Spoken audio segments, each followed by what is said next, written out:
D. Mace Fingan and Donick 1025, 1063 The Game. Broadcasting from the Busy Bee Plumbing, Heating, and Air Conditioning Game Nashville Studios, home with a $99 yearly Beehive membership, where the buzz is always about great service, and we are presented by Bet365. Whatever the moment, it's never ordinary at Bet365. Willie Donick, Derek Mason, Adam Vingan, and David Janes here with you on a sweltering Monday in our fair city. I can confirm that. I love it. I jogged this morning. It Did was you? sweltering. Ooh. Yeah. I jogged about an hour and a half ago. I think I just stopped sweating like 3 minutes ago. That's typically how it happens. I just just feel walked it like that. outside You just, and I was you ever sweating. like you even take your shower, you get Yeah. you just keep sweating. The shower makes it worse. It does. Seems like. It does. Yeah. So We need to invent something. just some spray. Yeah, something. The stuff that women have, a like pea the sweater. dry shampoo they spray in their hair. You know about that, right, Emily? The dry shampoo you spray in your hair.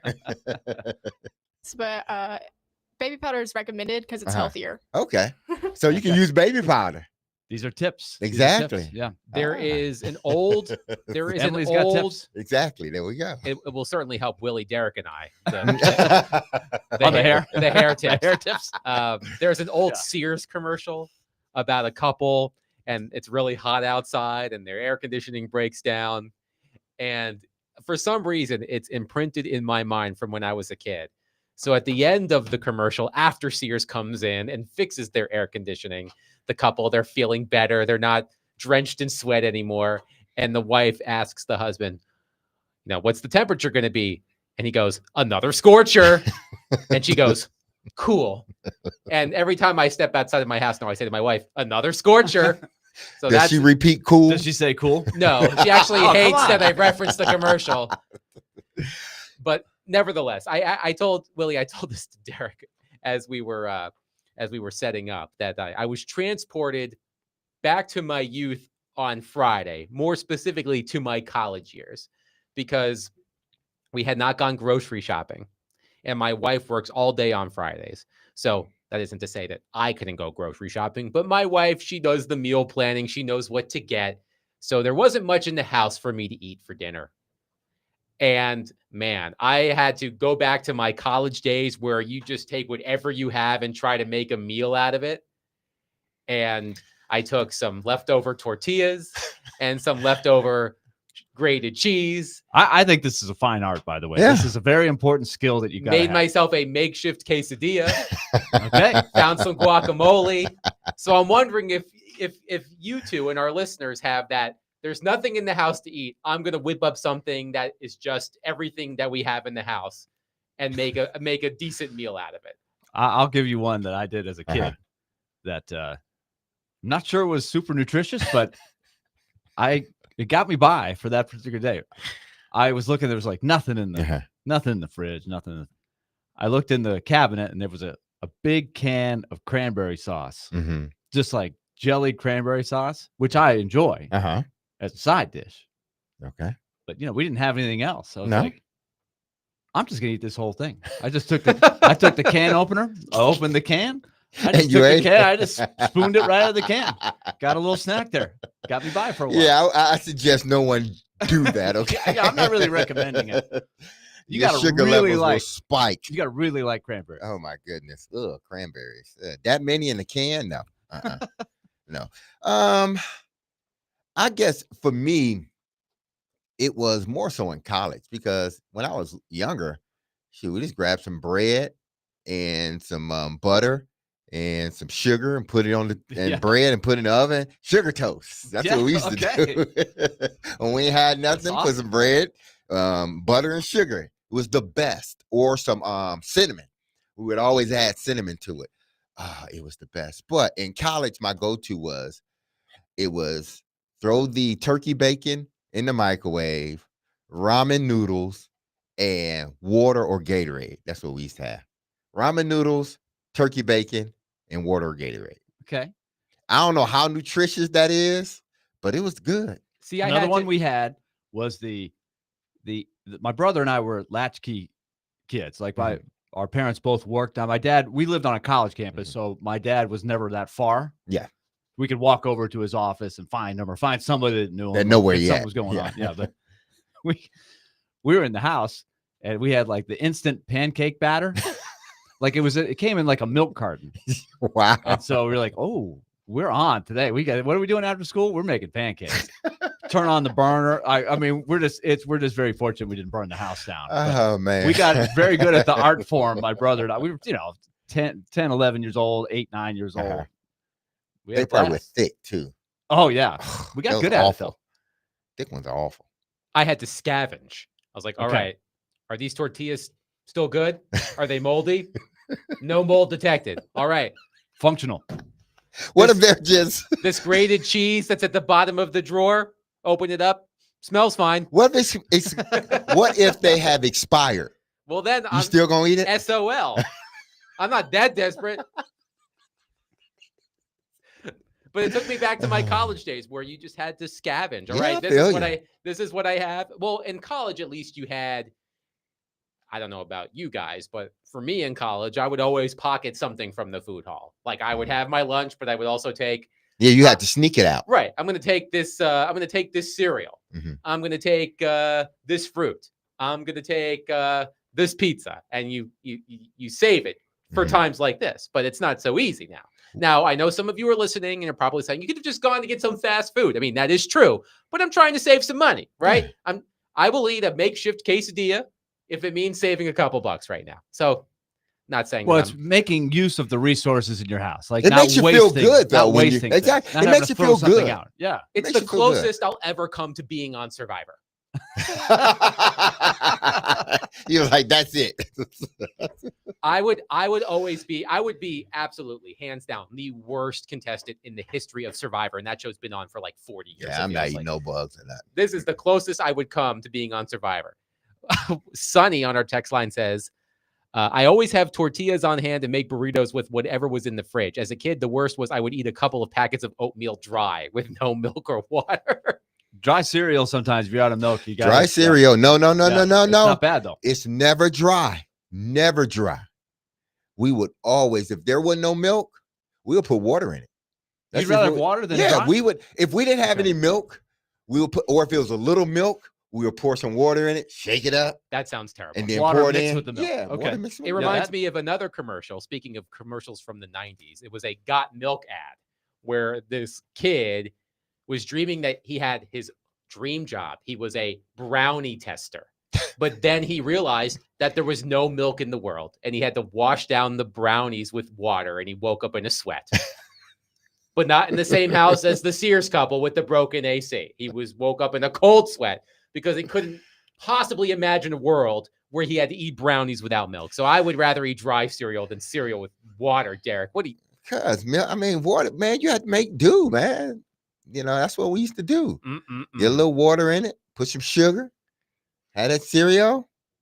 You ain't care. So if you have your makeshift meals, you can text us at 615-737-1025. Our phone and text lines are driven by WilsonCountyHyundai.com. But we crowned an NBA champion last night. The Oklahoma City Thunder defeat the Indiana Pacers 103-91 to win the Thunder's first championship. And we'll talk about what that means for Nashville coming up in a little bit. But just an awful start to that game. Tyrese Halliburton, he was feeling it, hitting threes from as far back as he could go. And I thought we are in for a treat. And then disaster struck when Tyrese Halliburton injured his Achilles. He was dealing with a strained right calf already. He said earlier in the series, if I can walk, I will play. But you saw instantly the slow motion replay. That's also randomly something that I know that ESPN and other networks that carry sports have to do. But the slow motion of the injury, I can't do that. Like to watch his Achilles rupture You in can slow see it, motion. too. No, thank you. But it took a lot of the oomph out of that game. And to the Pacers' credit, they hung around for a long time. TJ McConnell came at him. TJ McConnell, by the way, he's that player playing pickup at the Y who is unassuming, and you're like, I guess we'll put that guy on our team. He might be good. And then probably he just wouldn't be the first pick. right.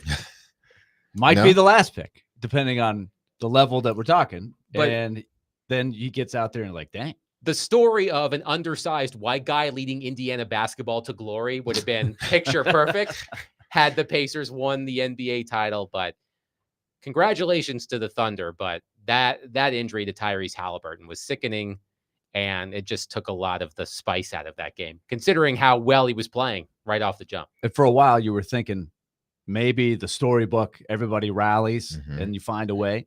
It looked pretty good for almost 3 quarters, and then they sort of hit the wall. But I thought about this, D. Mace, when the injury first happened. And I don't know, they've got a lot of things that they do to try to, because this happened to Kevin Durant a few years ago too. And it took Kevin Durant 2 years. That's kind of where I'm going with it. Is I know how bad a guy wants to be there and not miss when you're in the championship series and you're trying to win a world championship. But at what point does a doctor or somebody have to say these are the risks? Because you couldn't have been surprised. No. And the injury was made 100 times worse by playing on it and then having happen what happened. Because any trainer or doctor can tell you that when the calf is weak and you're taking whatever measures they're taking, you're at risk of having that happen.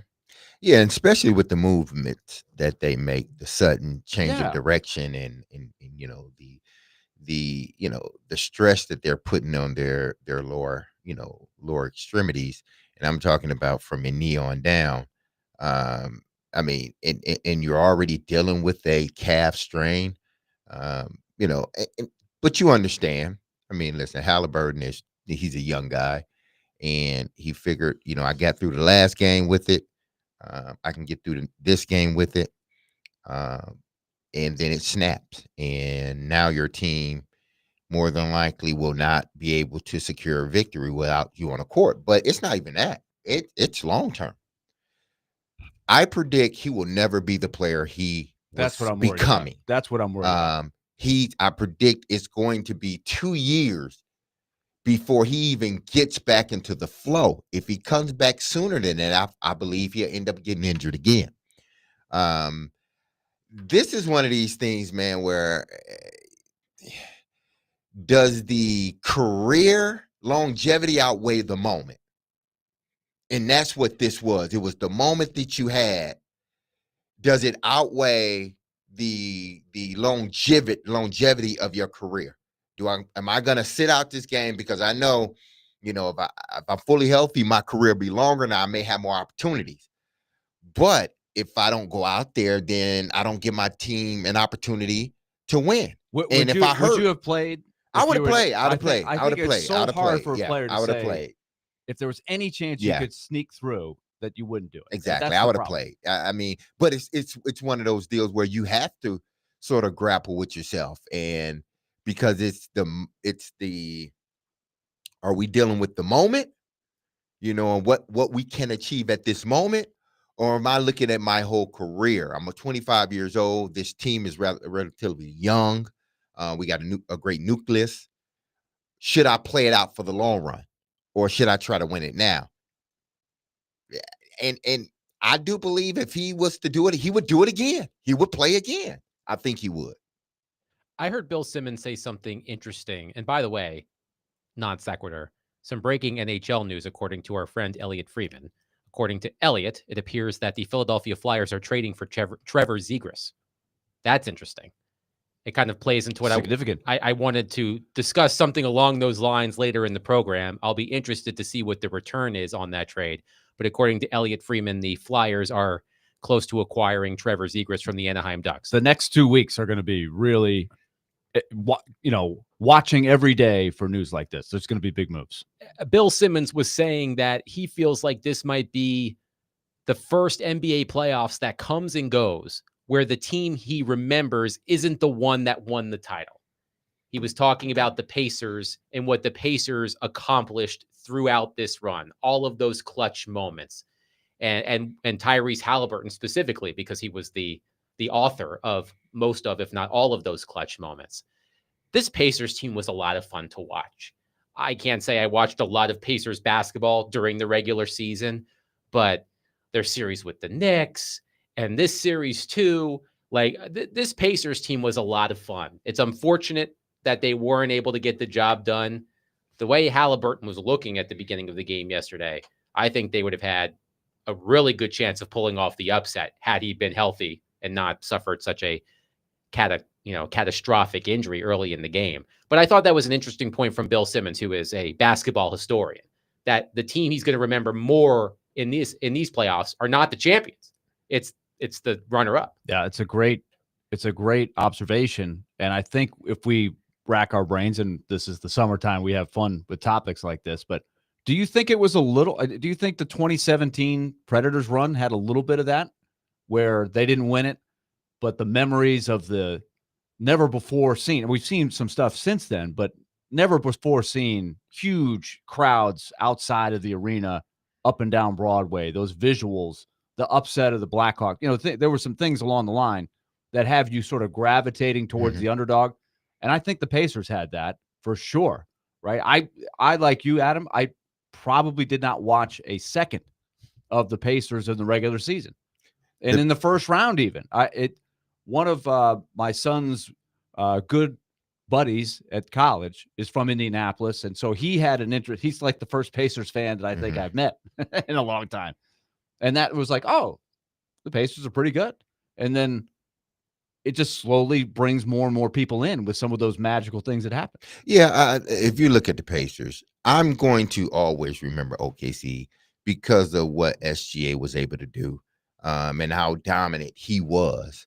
And, they had a hell of a crowd. I mean, that building, I'm sure, was rocking. It looked like it anyway. It was rocking. But Indiana had moments. They had two moments. They basically wiped the floor with the Bucks. They beat them 4-1.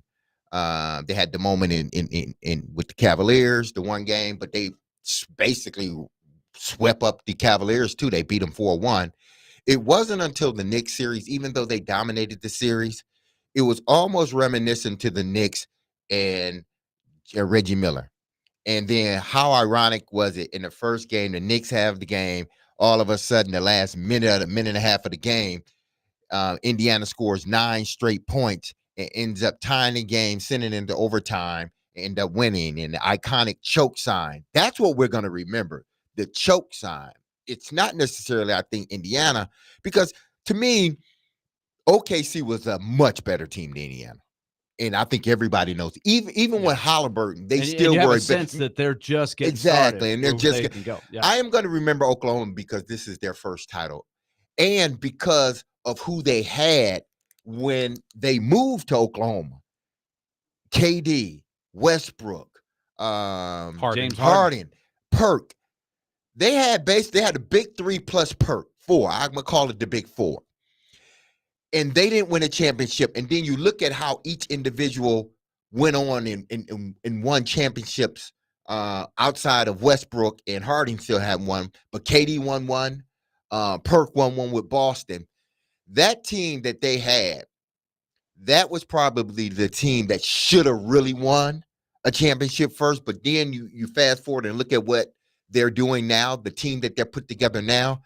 I think you got to look at this Oklahoma team and say, I don't want to put the cart before the horse, because I think that's what a lot of people did with the with the Nuggets when they won their championship. But man, oh man, it's hard to envision this team not competing like in the Western Conference Championship every year. And this is not at least for the next 3 or 4 years. This is not to take anything away from what the Thunder did, which they did a fabulous job all season. I just feel that we were robbed of what could have been an epic Game 7. Would it have shocked anybody had that game been back and forth, and Tyrese Halliburton had the ball in his hands with seconds left and hit another clutch shot? He's been doing it all postseason long. It would not have shocked me. It was an unfortunate end to a great run by the Indiana Pacers, but the Oklahoma City Thunder are your NBA champions. 615-737-1025. And speaking of the Thunder being champions, it does cross Oklahoma City off a list that Nashville finds itself on, which we will discuss coming up next. Quickly, before we do, a couple of texters gave us their makeshift meals. Ooh, Let's see. Jeff says, nothing wrong with occasionally eating a can of cranberry sauce. I keep the can in the fridge so it's nice and cold when I open it. Josh says, I used to always water down the milk when it was almost gone for cereal. I would always get in trouble when my mom would get a glass of milk and I would be like, well, See? buy some. And she would be like, how do I know it's gone if you keep filling it up with water? See, there we go. One texter says, when I was a kid, we would do saltine crackers, sugar, and powdered milk. Ooh, I ain't never had that one. Milk. I've Austin, had powdered milk, yes, but not all that Austin together. says, one of my favorite meals, 1 cup of egg whites, half a cup of regular oats, 2 eggs cooked together, add ketchup or hot sauce. One person put peanut butter and bologna sandwiches. And we'll end with Joey in Bellevue. I once made a sandwich. I never turned the light on. This is at night. I started to eat it and I was like, WTF. Turned on the light and found mold spots on the bread. It was awful.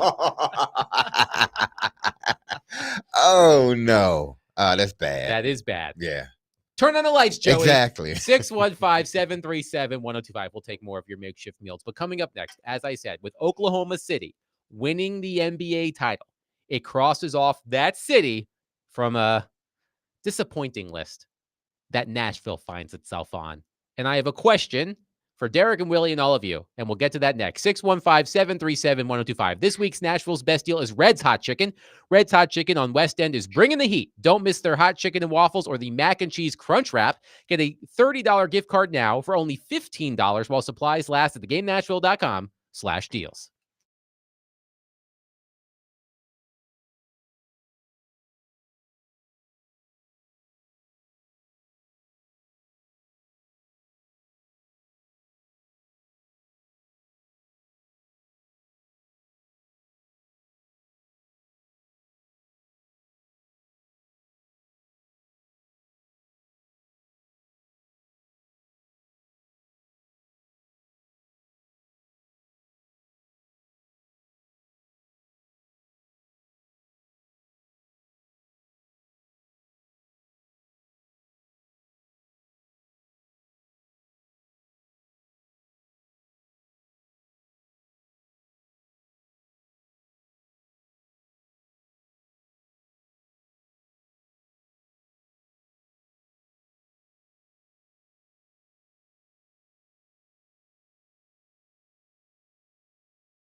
They arrived here in 2008.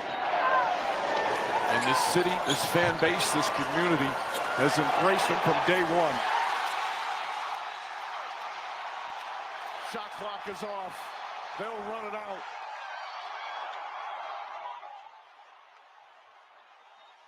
The Thunder have taken the NBA by storm. For the first time, the NBA champion resides in Oklahoma City. The storybook season is complete. That was Mike Breen on the call last night as the Oklahoma City Thunder defeat the Indiana Pacers for Oklahoma City's first NBA title. A quick update, by the way, as I mentioned in the first segment, the Philadelphia Flyers have acquired Trevor Zegras from the Anaheim Ducks. The return is certainly underwhelming for Anaheim. Ryan Poehling, who is, I would just classify as a guy. He's a center. Right. So I think he's a fourth line center, basically. A second-round Utility pick man in 2025 and a fourth-round pick in 2026. So as Willie said, we're going to see a lot of these moves over the next couple of weeks. The NHL draft is on Friday. Free agency opens a week from tomorrow. And we will talk about all of that as the week progresses, including later in the program. But so it's a 1-year gamble, right, with not a whole lot giving up for the Flyers, because Zegras, you could basically walk away from after this year. Mm-hmm. You're paying him a decent amount, but with the cap going up, that number, what's it, 5.7? You said 5.75. 5.75 for a guy that, if the light goes on, could give you some offense. He's got a lot of issues of whether he can cover anybody. There's a little bit of Tommy Novak to him, but even more souped up special skill, right? That's Zegras, but he'll tantalize you, but he obviously has been a big disappointment, and he's had trouble staying healthy. That as well. So Oklahoma City wins the NBA title. So Oklahoma City, Oklahoma can cross itself off the list of cities without a professional sports championship. It's a list that Nashville unfortunately finds itself on. But we're still newbies. Are we, though? Compared to Chicago and New York and Los Angeles, yes, I still would categorize as a. We've been in professional sports market for now, what, 30 years? Yeah, close to it. Not quite 30. Close to it. It's been 27. Rounding the corner to 30. Yeah, we're going to round it up to 30. I'd say there's a difference between 30 and 100. Well, yes. 130 for some of these. Yes. Like the Cincinnati Reds, what's that? They were 1876 or something like that. Your point is well taken. But Nashville still finds itself on the list of U.S. cities without a professional championship in the Big Four. And by the Big Four, I mean NBA, NHL, NFL, and Major League Baseball.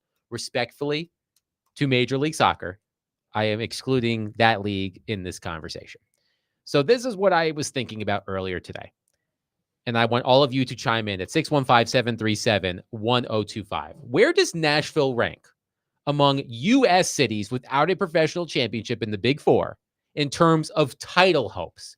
And I did some rough research this morning, and I have found 5 cities with multiple Big Four professional teams that have not won a title in those leagues. And if I'm missing one, please jump in. Of course, there's our fair city, Nashville, Tennessee, with the Tennessee Titans and Nashville Predators. There's the city of Buffalo with the Buffalo Bills and Buffalo Sabres. I am not including the Bills' 2 AFL titles pre-merger. I am not including that. I wonder if any Bills fans will take issue with that. They may. Those titles were won in the mid-'60s in a league that doesn't exist anymore. You got a point there. It did merge together with the NFL. I mean, I'm counting Super Bowls, my friend. Okay. So Buffalo, because the Oilers franchise won some AFL titles as well. Right, but I'm not including. You're not. I'm not including the AFL. So the Bills won 2 titles pre-merger. That's great. I don't think the Buffalo Braves, who were Bob McAdoo and the Buffalo Braves, they had a couple of good teams, and then they moved. They became the Clippers. I said 5 cities. They didn't win a championship. I said 5 cities. I should say 4 with an asterisk, and I'll explain the asterisk coming up. So Nashville, Titans and Predators, Buffalo, Bills and Sabres. Here's the asterisk. Sacramento with the Kings, and the Athletics are playing in Sacramento right now. That's not where they are planned to settle. It's Las Vegas. But at the moment, Sacramento has 2. So that doesn't count. That's the asterisk. Right. Yeah. Sacramento's going, wait a minute, you're putting on this list? Yeah. What did we do wrong? Well, the Kings haven't won the title. So Yeah, you're right about that. Salt Lake Yeah. City, Kings have been around for a while. the Salt Lake City with the Utah Jazz and the newly christened Utah Mammoth, no longer the hockey club, I like the hockey club better. Salt even though I Lake didn't City. like that. and Charlotte with the Hornets and the Panthers. So that is 4 with an asterisk that I have found. Cities in the United States without a professional championship in the Big 4 with multiple teams. Nashville, Buffalo, Sacramento, asterisk, Salt Lake City, and Charlotte. Other pro sports towns with 1 Big 4 team that have not won a title. San Diego, Orlando, Portland, Columbus, Jacksonville, and Memphis. So again, rough research. If I'm missing one that's obvious, let me know at 615-737-1025. But where does Nashville rank among all of those cities without a professional championship in the Big 4 in terms of title hopes? I think everybody's answer, and I'm going to speak for the both of you, I think everybody's answer, number 1, would be Buffalo, because the Bills are the team that appears closest to winning the Super Bowl, although they have yet to get over that hump. Josh Allen can't beat Patrick Mahomes in the playoffs. It's funny because on the other side, you have the hockey team, which is hasn't made the playoffs in like 15 years. Yeah, they've been spinning their wheels which for a is while. the longest drought in NHL history without a playoff appearance. So I think everybody would say Buffalo just because the Bills are the team in those cities, of all those cities, that has at least gotten close on a consistent basis. Mm-hmm. But what comes after Buffalo? Would Nashville be 2? Would you put Nashville ahead of, again, asterisk, Sacramento, Salt Lake City, and Charlotte among the multi-sport cities that don't have titles? I think when you have 2 teams, you have double the shot, right? So Mhm. that should put you ahead of all the cities you mentioned that have just the 1 team, right? Mm-hmm. And of the ones you mentioned, it didn't pop into my head that team was on the verge of winning one. Like Orlando's been close a couple times with the Magic, obviously with Shaq and Penny Hardaway, and then recently they had the one great run where they lost to Kobe Mm-hmm. In the finals. But I'm not holding my breath for the Magic anytime soon. And they've been pretty good. So I think as good a shot as any, right? Someday. It's hard to win the title. That just shows you how. And all of those cities, I think, are relatively new. I guess you could say Utah has had the Jazz for a long, long time, but they've recently been added to the 2-team list. Yeah, if you look at this list, it has to be Buffalo, hands down. But then after that, you can roll the dice, and whichever team falls out second, then there's however they fall out after that, then so be it. Because I mean, the Kings. Who thinks the Sacramento Kings are going to win a championship within the next 5 years? They got a good team. The Kings have made the playoffs, not play-in round. So they've qualified for the play-in tournament, but in terms of actually making the field of 8, the Kings have made the playoffs once since 2007. They had that run, Mm-hmm. and I think it was early 2000s. With Vlade Peja. Divac and Peja Stojakovic, Yes. They had a good team. Mike Bibby, Mm-hmm. Mike Weber. Bibby. Doug Christie, How Chris can we Webber. forget Chris Webber? Chris Webber was really good. Yes. Those were really good teams. Yeah, so if you look at, Buffalo, obviously because of the Bills, Sacramento, I mean, how close are the Kings to winning? They got a good team, young team, but they don't have a bunch of superstars. They don't have superstars on their team. Salt Lake, the other teams there, the hockey team, they See, now that team, I think, is an intriguing one to watch. They But do have you some think things they are- lined up to make a jump. And they're but how big is the jump?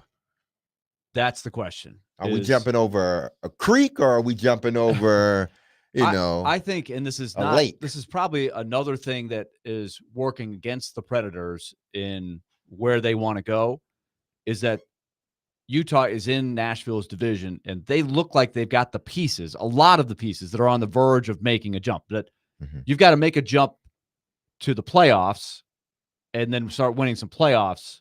But it's a young nucleus that I think will be around for a while. Do you agree, Adam? Like, yes, they got a chance, and they've got resources, I think, now that they didn't. They have been in linked Arizona. to a lot of the They want to do something big. top free agents Yes, on the they want to market. go big. But if you look at this list, I mean, no one ever thinks about Charlotte. no one ever thinks about the Panthers or Charlotte Hornets winning the championship. No, I mean, Don't forget those Bobcats. no one ever thinks about them. It's almost like they are the forgotten sort of group. Like nobody ever thinks about Charlotte. Nobody ever thinks about Sacramento. Utah's there because of the run that they had with the Jazz back in the day. But since then, it's been like kind of up and down. They just got a hockey team, so you don't know where that team's going. But this is not a list of teams or cities that you're clamoring to go to and watch games outside of Nashville. Buffalo's not even one of those cities, let alone, you look at their sports teams. Now, listen, the only reason I think Nashville is ahead of Sacramento, one, Utah, because I think Utah's hockey club it's a young club. And the Jazz don't seem to be going anywhere special. They'll probably make the playoffs, but going anywhere special no time soon. But if you look at Nashville and the two teams here, we are it's teetering from falling off the cliff with both franchises, or this is a moment where they can start building and start doing some of those things that they were doing both clubs 4 or 5 years ago. Because if they don't, the leagues are just getting better.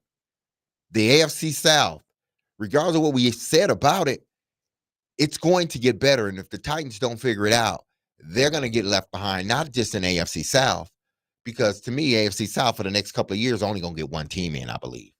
But they're falling behind the AFC, period. And I believe the Nashville Predators are in the same way. And we're going to have this discussion later. And I brought it up on text. Like, you're at a point right now as a team. You can either try to circumvent what you said you were going to do, or you're going to let the process happen. Because if you try to circumvent it, it doesn't hit. You're going to find yourself right back at square one.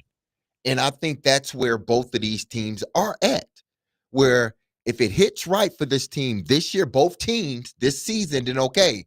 But if we start seeing some of these same old things, I'm not sure they're going to get this thing right within the next couple of years. 615-737-1025. Where does Nashville rank among U.S. cities without a professional championship in the Big Four sports in terms of title hopes? Meaning, which of these cities has the best chance to get off this terrible, terrible list? Nashville, Buffalo, Sacramento, Salt Lake City, Charlotte, San Diego, Orlando, Portland, Columbus, Jacksonville, Memphis. You let me know. 615-737-1025. Willie Donick, Derek Mason, Adam Vingan, 1025-1063. The Game.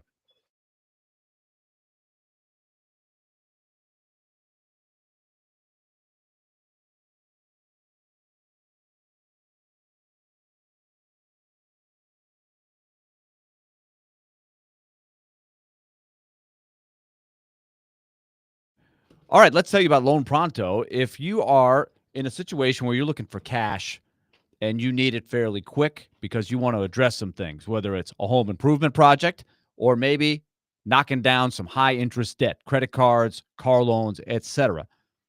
Get cash out now without touching your low-rate first mortgage. No appraisals, no waiting, and no BS. This is Loan Pronto's Rapid Equity Loan Program. Loan Pronto. One client recently got $300,000 approved in under 24 hours. They paid off debt, renovated their kitchen, cut their monthly expenses by $1,800, and they're in a better financial position because of it. Instant approvals, low rates, no hard credit pull up front. Call Loan Pronto right now. LoanPronto.com is the website. The phone number, 615-499-5780. That's 615-499-5780 or LoanPronto.com. Get debt relief now. Equal housing lender, NMLS 166-1781 on approved credit, NMLSconsumeraccess.org.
D. Mace, Vingan, and Donick, 102.5, 106.3 The Game. Willie Donick, Derek Mason, Adam Vingan here with you.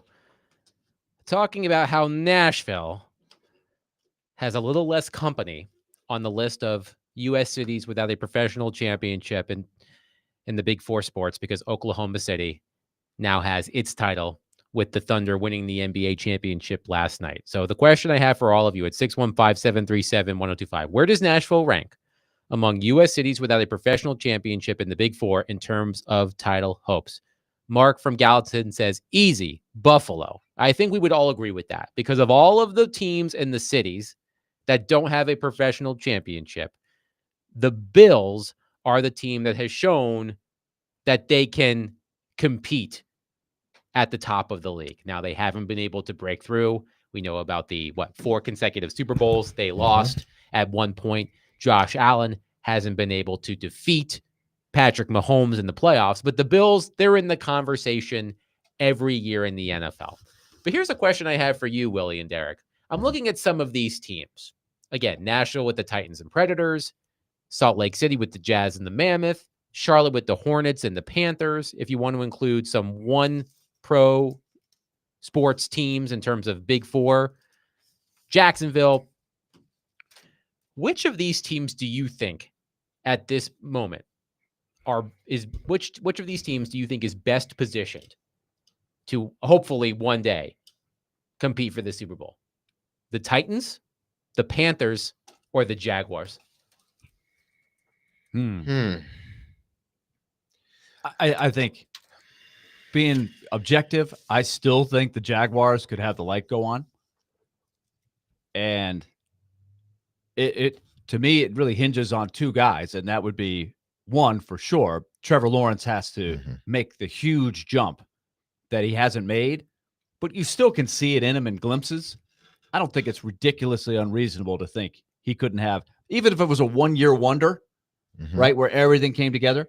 And then the big X factor would be, is Travis Hunter the kind of guy that they hope he will be? And with the contract he signed, I mean, it's really interesting how many eggs they have in his basket.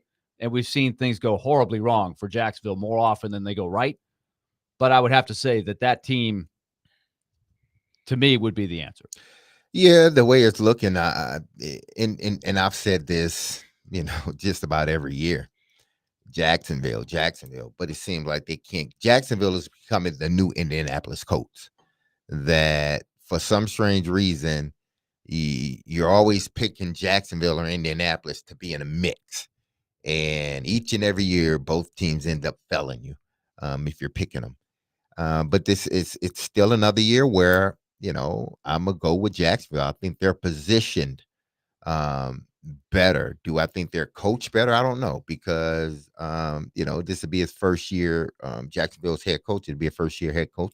Be his first year there as head coach, Liam Cohen. Is it Liam Cohen? Yes. Yes, Liam Cohen. Duval. I David, should have, if you yeah, will. exactly. Yeah, so, if you look at it, like Willie said, you just got to believe, like, is this what Trevor Lawrence is? One, he has to stay healthy, because he's missed more games or he's been beat up more times than not. He missed 8 games last year. But is this the year Trevor Lawrence, the light turns on? The light it turns on and it stays on? Or is Trevor Lawrence, has he shown us who he is? He's just a okay quarterback. He's going to win you some games. He's going to be the reason you lose some games. But he's never going to be able to give you what you thought when you drafted him the first overall, and that's a Super Bowl, or even get you to one.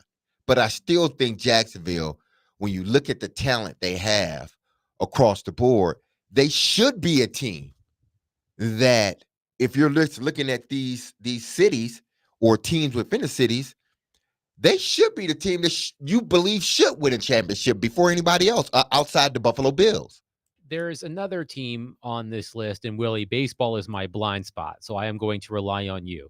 The San Diego Padres. I feel like the Padres have been in the mix in recent years, haven't they? Yes, very much. They have really gone they have gone aggressively in to try to Right. They have challenge Manny the Dodgers. Machado, right? And Fernando Tatis Jr. Yes. Like they've got some high end, high dollar guys that they have thrown some big bucks in a fairly small market. I think that they have the capability, if everything went right, to win the World Series. I think they've got enough. The problem is when you face the Braves, who they beat last year in the playoffs, the Dodgers in particular, who they just have not found a way to get past. And then, you have the Mets now throwing big dollars in there. And then everybody else who happens to be having a good year. But I think the Padres have put themselves in position. They have enough talent. They just haven't had a great postseason. But I think they have a reasonable shot. They're further along than the Jaguars, I think we would say. And I would put them just behind the Bills in teams currently on this list or markets currently on the list that haven't won, that might be on the precipice of winning one. so I think we would all agree that the Bills are number one. Yes. Yeah. I So- would put the Padres behind, of the teams we've talked. Mhm. Padres would be number 2 for me. Okay. I'm trying to think what other candidates do we have that we have not discussed so far? We've got our own local professional teams. Yeah. Well, yeah, we know where they stand, Yes. right? We've got the Sacramento Kings. Kings were pretty good a couple years ago, but they haven't Yeah. sustained it, right? No. We've got the Jazz and the former hockey club in Utah. And the Jazz sunk to the bottom, Yes. right? We've got the Hornets and Panthers in Charlotte. No. Not looking good there. No. We mentioned the Padres, the Magic, the Orlando Magic. They make They're the looking playoffs. good. Yeah. They're They good. make the playoffs. They're usually making it, like in the bottom half of the They got season. They just picked up Desmond Bain, right? They just got Desmond Bain. Yes. I would put them behind the Padres. They've for got sure. my man Paolo Banchero. There we go. The Trailblazers, I feel like since Damian Lillard was traded, they've kind of They're on a receded. little dip. Yeah. The Blue Jackets, fabulous story this past season in the NHL. I'm not sure they are championship caliber, although Columbus is funny because, they have Ohio State, so they win titles in Columbus. They just don't win professional titles. We mentioned the Jaguars. And then why don't we ask our resident Grizzlies fan, David Janes, where he would put the Grizzlies on this list? I have to wait to see what they do this offseason, but I don't think they're close to a championship just yet. So if we have the Bills at 1, Mm-hmm. the Padres, we're going to put the Padres at 2. I think for sure. Okay. Would we put the Titans or the Predators ahead of the Magic at 3? No. No. No. Okay. Would you put the Titans or Predators behind the Magic at 4? Titans? No. Boy, the Titans, no. The Predators, they're right now, they are such at a crossroads, right? Where you've had one really good season 2 years ago, surprisingly good, and then surprisingly bad. So what's this next season going to see? It could be anywhere in between, probably. But I don't know the Magic that well. I mean, can the Magic make a Indiana kind of run? Well, I would put them behind the Magic. I do have a correction from our text line. Mm-hmm. That the Trailblazers won the championship. Yeah, they in did. 1977. Yeah. Oh, yeah. So I don't know. thank why you, we It were- Texter. was Bill Walton. Yeah, Bill Let's Walton, cross the. Oh, now Yeah. the list is even getting smaller. Let's cross Portland off the Yeah. list. Yeah, because Yeah. they had one big. So right now Bill we Walton. have Buffalo with the Bills. We've got San Diego with the Padres. Mhm. We've got Orlando with the Magic. I think the Preds and the Kings would be in a pool with a bunch of other teams For the that fourth are spot. not looking like they're anywhere close right now, but you never know. Yes. One texter said, has Phoenix won a championship? Yes. The Yes. Diamondbacks won the World Series in 2001. Hmm. Yeah. I mean, Any other baseball it's- teams we've So Seattle baseball, but the Sonics have Sonics have championship, won. yeah. and the Seahawks won. Seahawks Yeah. won. Right. So in terms of cities with baseball teams, Yeah. it's, I guess if you want to count Sacramento, asterisk, Right. it's just the Padres. That's the only team on this list that doesn't have another team that's won it in Mhm. the city, Correct. in the market. Okay. Correct. Mhm. Nashville, Buffalo, And Sacramento. they have Salt- been relieved of the clip joint, right? Because the clip joint is technically LA. Yes. Nashville, Buffalo, Sacramento, Salt Lake City, Charlotte, San Diego, Orlando, Columbus, Jacksonville, and Memphis. Those were the teams because thanks to that on the ball texter, I eliminated Portland. I think after the Magic, who might have just slightly higher hopes, there's a pool of teams that the Predators, the Blue That's why I Jackets. say you can just shake it up and throw them out. I think there's just not shake a whole it and lot throw of, it out. Yeah. So I think our you list could probably take some of those teams that are way down, like the Titans and the Panthers. Right now, seem like they're a long way from being anything. So our list is Buffalo with the Bills, number 1 with the bullet, followed by, I would say, significantly lower, the San Diego Padres at 2, followed by the Orlando Magic at 3, and then a hodgepodge of teams, including the Predators. Right. And of 4. course, the Predators and the Titans are together. So Yes. you would pool them together, and together they might get close to Orlando because you have something. You have, and the same thing would be with the Sabres. The Bills have the Sabres. I guess the question So you're is, trying to pull a Wonder Twins here. Wonder Twins well, powers Wonder activate. Twins it's a city. activate. It's a city, right? I mean, you get everything you have in the city. Yes, but of course, I mean, it's a bonus. It may not add a whole lot, but you get them. Well, it may. It's a swing. It's a throw at the dartboard, whatever we're playing. One texter says Ottawa with the Senators and I guess the Yeah. Red Blacks, but we're not including Canadian teams in this. We're including American teams. Dylan in Antioch says Big Joe is right in saying the Titans are closer than the Predators. All you have to do is beat the AFC South teams to make the playoffs. The Western Conference is much more difficult. You do have to keep that in mind. Yeah. But I look at both franchises and they are further away than I think they were 3 years ago. Both franchises, I believe. But like you said, I think the Predators have an opportunity to leapfrog some of these teams outside of Buffalo when you're just talking about teams and not a specific sport. But the Preds have an opportunity to leapfrog those individual teams. But a lot hinges on, how those guys play that you acquired last season. How do they play this season? And then what do you add, before the season starts? The Predators, by the way, are 66-1 in the Jimmy Shapiro odds to win the cup that just came out last week. And of course, the offseason is really just starting. So the rosters will change and the odds will change. I saw as well. 100-1 on the ESPN bet right after the Stanley Cup final was over. So that's interesting. 615-737-1025. We will take your thoughts on our poor championship-less town. Although one texter does point out that the Nashville Cats are in the Arena Crown 2025 against the undefeated Albany Firebirds. So I'm not sure that will count for this list, but go Cats. 615-737-1025. Speaking of the Predators, the NHL draft is 4 days away. It's Friday, first round, Friday. A lot's going to be happening between today and next week with NHL free agency. We already saw a notable trade today with Trevor Zegras being traded from Anaheim to Philadelphia.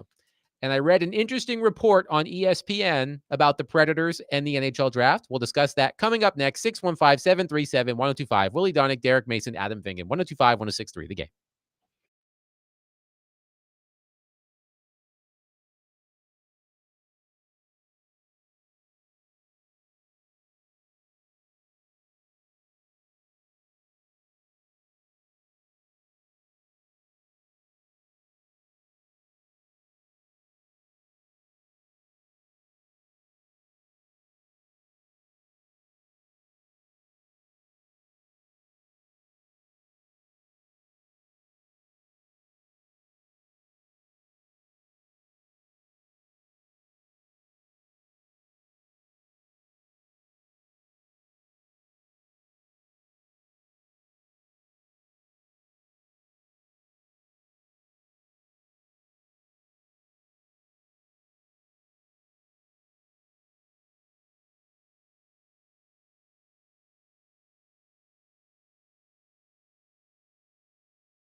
D. Mace, Fingan, and Donick, 102.5, 106.3 The Game. Broadcasting from the Busy Bee Plumbing, Heating, and Air Conditioning Game Nashville Studios, home of the $99 yearly Beehive membership, where the buzz is always about great service. And we are presented by Bet365. Whatever the moment, it's never ordinary at Bet365. Willie Donick, Derek Mason, Adam Vingan, and David Janes here with you. The NHL draft is upon us on Friday, first round of the NHL draft. The Nashville Predators hold 3 first-round draft picks, including number 5 overall. And this morning at ESPN.com, Greg Wyszynski, friend of the station, who appears on the Chase and Big Joe show every week, and Kristen Shilton had an NHL Draft Buzz notebook. And all the way at the bottom was this note about the Nashville Predators with the subhead, "Is Nashville really open to anything?" This was written by Shilton. Quote, "Rumblings about the Nashville Predators continue to grow. The Predators are picking at number 5, but they are not in the typical position a team would be in with that selection. Nashville wants to compete now, and it has a piece of draft capital to wield in trying to land an NHL player from a team that might be closer to that retooling stage. If there's a blockbuster happening in the first round, it feels like Nashville will be involved. Specifically, the Preds could use a viable defenseman to shore up the blue line alongside Roman Josi. And we know from recent off seasons that GM Barry Trotz is willing and able to go all in as necessary and get creative. If Trotz believes in Nashville's opportunity to rebound from a rough 2024-2025, he's likely to consider a fair deal for an NHL level skater." Your reaction to that, Willie? Similar to, we had a discussion last week. We did. James Myrtle, I think. I've never heard of this guy. I don't know who this person is. Kristen Shilton. Kristen. Kristen I do. Shilton. Okay, Yes. I do know who that is Yes. now that you Lives in Toronto, covered the Maple Leafs for TSN. I saw the piece. Somebody sent me that piece, and I didn't see the author. And Shilton she's good. Yes. I still wonder though if that's based on any knowledge or just looking at a situation from afar and saying, let's speculate. She's talking about moving the number 5 pick. Yes. The Predators are picking in the top 5 for the what time? Third time. Third time in their history. Yes. One of them was their very first year. Hasn't happened in 12 years. I just don't think they're going to move off of that pick. If anything, they might move down 1 spot or up 1 spot, something like that. They're not trading that pick. I think there is less than 1% chance. Honestly, like, you never say never. There's no way they are trading that pick. Now, the other 2 picks, I think absolutely they would like to move one to try to make a move, the type of move that she's looking for, that she's saying, I think Barry Trotz is very interested. And this Trevor Zegras trade gives you kind of the framework of what you might do. Barry Trotz has a lot of picks, first round, second round. They've got a lot of prospects. For the right person, I think you could throw a pretty good package at a team for a player. But that 5th pick overall, that's not going anywhere, in my opinion. I think it's no chance. I think a lot of Predators fans hear that report from Kristen Shilton and are screaming into their radio dials. We can't hear you, but we'll pretend we can hear you. Pick a lane, Barry, in terms of, are you trying to be competitive or are you trying to take a step back? And actually, Willie, let's start with this.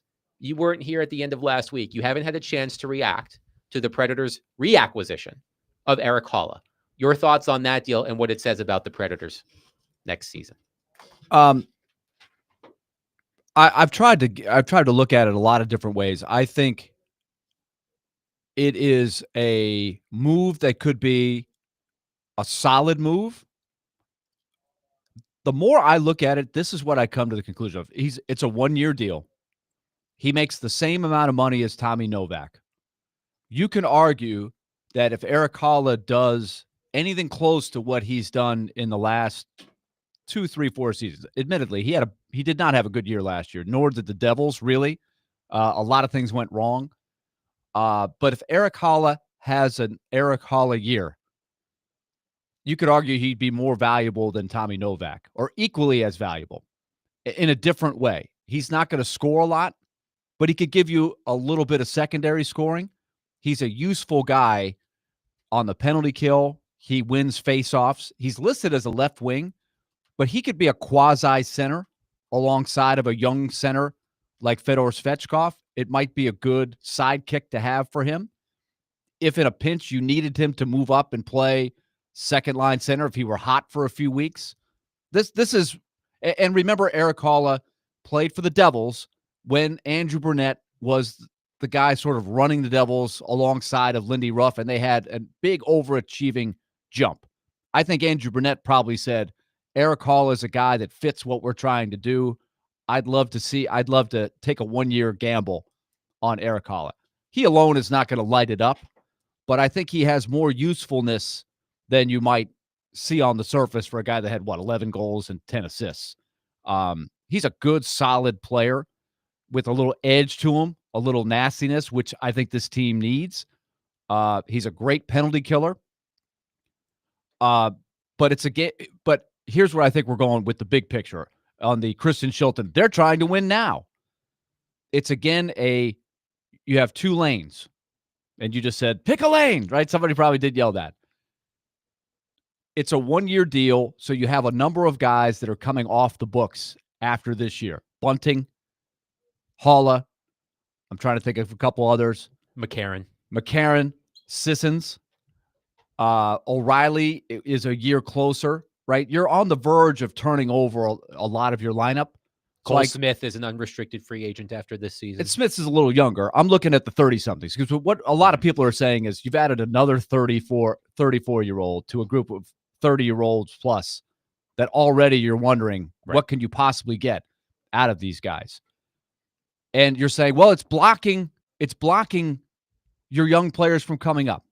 I think I take it as a sign that other than Svechkov, LaRue, and Evangelista, when you look at the depth chart, they're not expecting any of the other, not expecting, right? That's different than it could happen. But they're not counting their chickens and saying Joachim Kimmel or Edstrom or some of these other guys who are 2021 forwards to jump up and make a big mark this year. They're going to all need another year, is what it tells me, for when they make a move for Haula. This is a critical year for Evangelista, Svechkov, and LaRue. Those 3 guys are the young players that they really need to make that they need to make a jump, especially Evangelista. So I was doing this research over the weekend. I was curious how often number 5 overall picks in the NHL draft make an immediate impact. Since the year 2000, I thought that was a nice round number. Since the year 2000, trivia question, how many number 5 overall picks have appeared in at least 10 games the following season? So, for example, if you're drafted in 2000, you appear in games in the 2000-2001 season. How many 5th overall picks have appeared in at least 10 games for the team that drafted them the following year? So it's been 15 years? Well, 25. So 20. I thought you said since the turn of the millennium. Okay. Because 10 means that you are burning the first year, right? You think the person's good enough generally to stick. Yeah. Since 2000, I'm going to guess 8.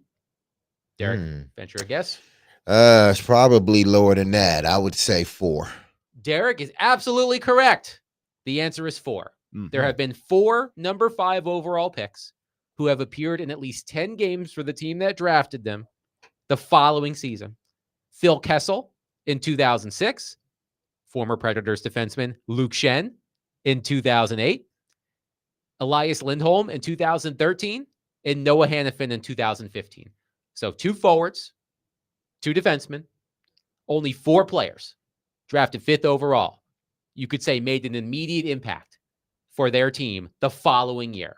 So I don't know who the Predators are planning on drafting at number 5. By the way, Scott Wheeler, the Athletics NHL draft analyst, will join us on Wednesday to break down the NHL draft. So looking forward to talking to Scott Wheeler.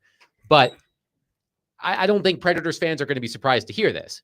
But the player they draft at number 5 on Friday, more than likely, isn't going to see action in Nashville next year. And realistically, if you think that person is going to really help you in 2 years, that would be unbelievably great news, right? It's really when they're 20, 21, you hope a guy like that is ready to really help you. It takes time. So that's why I would push back a little bit on the Eric Halla, what are you doing crowd, which is out there, right? But remember, especially after the Stars traded Mason Marchment to the Right. Kraken, and for not a whole lot. Right. But remember, Mason Marchment is not the type of player. He's a very different player Yes. than Eric Halla. And that's hard for people. People look at goals, assists, and forward, and they think it's the same guy. Very different objective what you're trying to get from Halla. Marchment is a winger. Halla is a quasi, he's a center or a wing. He is really a natural center. But here's the other thing about Halla. It's a 1-year commitment. If it doesn't go well, what has Eric Halla been many, many times over the course of his traded career? at the trade deadline. Yes. You can get that 4th-round pick back, probably. And if he's playing well and the team is out of contention, you might even get more than a third. We saw what the prices were last year. Gus for Nyquist sellers. pulled a second rounder, right? We were all shocked by that. So Barry Trotz could restock in some draft picks or maybe even a prospect or two at the deadline. If it doesn't go well this year, McCarron, O'Reilly, Halla, players like that he held back on trading this year could be very dealable this coming year, and you might get something good there. Do y'all think? And if it goes right, you have it's going right. You don't have to do that. Do y'all think? And I asked y'all this over text. Do y'all believe that Barry sort of circumvented the process? Because 2 seasons ago, you had a very young team that the second half of the season, they went out and they played their asses off. And coupled with some of the older guys, it just seemed like, okay, we got something here. And then the very, very next season, they go out and they add all these other additions to try to circumvent. And it put them further back than what they were the previous season. So my question is,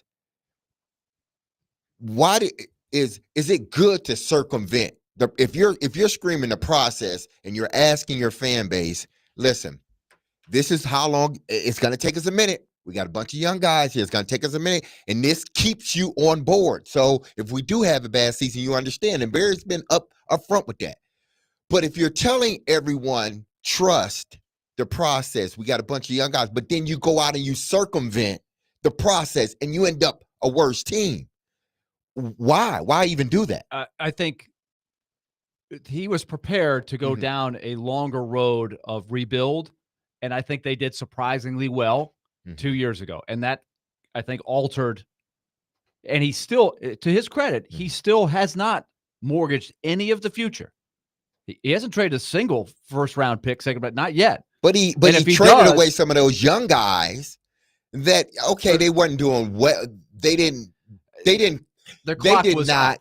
Yeah. I understand the clock was up, but they didn't build on the season they had the previous season. I get that. Right. I think you can second guess. I'm looking at one thing in particular, the right shot defenseman. Waving Dante Fabro, I think. Well, if you look at it, there's lefty shots and righty shots. It's almost the opposite of baseball pitchers in some ways, where the left-handers are harder to find baseball pitchers because most Canadians, they switch, right? If I throw, like for me, when I played floor hockey, I never played an ice hockey game because I suck. You had to specify that. I am awful on the ice. But when I picked up a hockey stick and we're just playing around in the floor hockey, I was pretty good. But I was swinging it like I would swing a baseball bat. I'm left-handed, bat left-handed, so I shoot left-handed. The Canadians are the opposite. If you're right-handed, your dominant hand is right-handed, you're putting that on the bottom part of your stick. So you're shooting on the opposite. That is what I'm saying. You put it on the top of your stick. You're going to shoot left-handed. That's part of the reason why there's a lot more left-hand shots than right-hand shots, especially on defense. So I don't think Barry Trotz I think he might have underestimated the value of Dante Fabro and Alex Carrier and just how hard it is to find those guys. And he didn't get – we'll see if Barron ends up being something significant. This next year is going to be a huge year for him, and I think he'll have a chance to play. But I'm not holding my breath that he's going to be a star, right? He's got some tools. but he could be something significant. And to get nothing for Fabro, a right-hand shot, was probably disappointing in the numbers crunch. But other than that, I don't think he kind of got rid of guys who had sort of hit the end of their rope as young players who you had to make a decision on. Juuso Parssinen, Tomasino, Fabro, Cody Glass. Cody Glass. You had to make a move. Yeah. Because you couldn't. They're taking up roster space, and you've got these younger guys that you're hoping are better, and you're still trying to win with veterans. It's a tough puzzle, no question. And I think, by the way, my minor gripe with the Eric Halla trade, which I explained to Derek and Nick Frazier when he sat in on Friday, is I didn't love that Barry Trotz gave up assets for Eric Halla. If anything, I think the Devils, who were trying to get rid of Eric Halla and they capped dump, they should have given the Predators an asset to take on Eric Halla versus the Predators. Look, 4th round pick, minor league defenseman, grand scheme of things, not a huge, you're not burning a huge asset or two. I just didn't like the optics of Barry Trotz giving up assets for a player who, as you said, Willie, had a bad season last season. But again, minor gripe. I think he looked at the forwards on the free agency market, knows the prices are going to be high. He has limited, and I think if he's going to take a big swing for a big player, it's either going to come through a trade, which you're kind of talking about, right? A Trevor Zegras type of, you throw a package of picks and prospects to go for that 20-something, the mid 20-something or low 20-something. You've got that, and you've got cap space to go for somebody big, but you can't. There's really not a lot of answers at the forward market. So Halla is a budget guy that can fill roles that I think could be useful, especially if you're trying to leave room for LaRue and particularly Svechkov. I think Halla could be really valuable for Svechkov. And who knows? Maybe Halla has better chemistry with a Marchessault or a Stamkos. Remember, Halla shoots the opposite. He shoots the way that you want him to shoot. And Halla played in Vegas, right? Halla played with Marchessault in Vegas. Yes. I looked up. They didn't play together that much. I looked up the numbers. But they were on the same team. Yes, yeah, they've been teammates. Maybe he's got chemistry with Stamkos. Who knows? I think there are Predators fans who are out there, and I completely understand.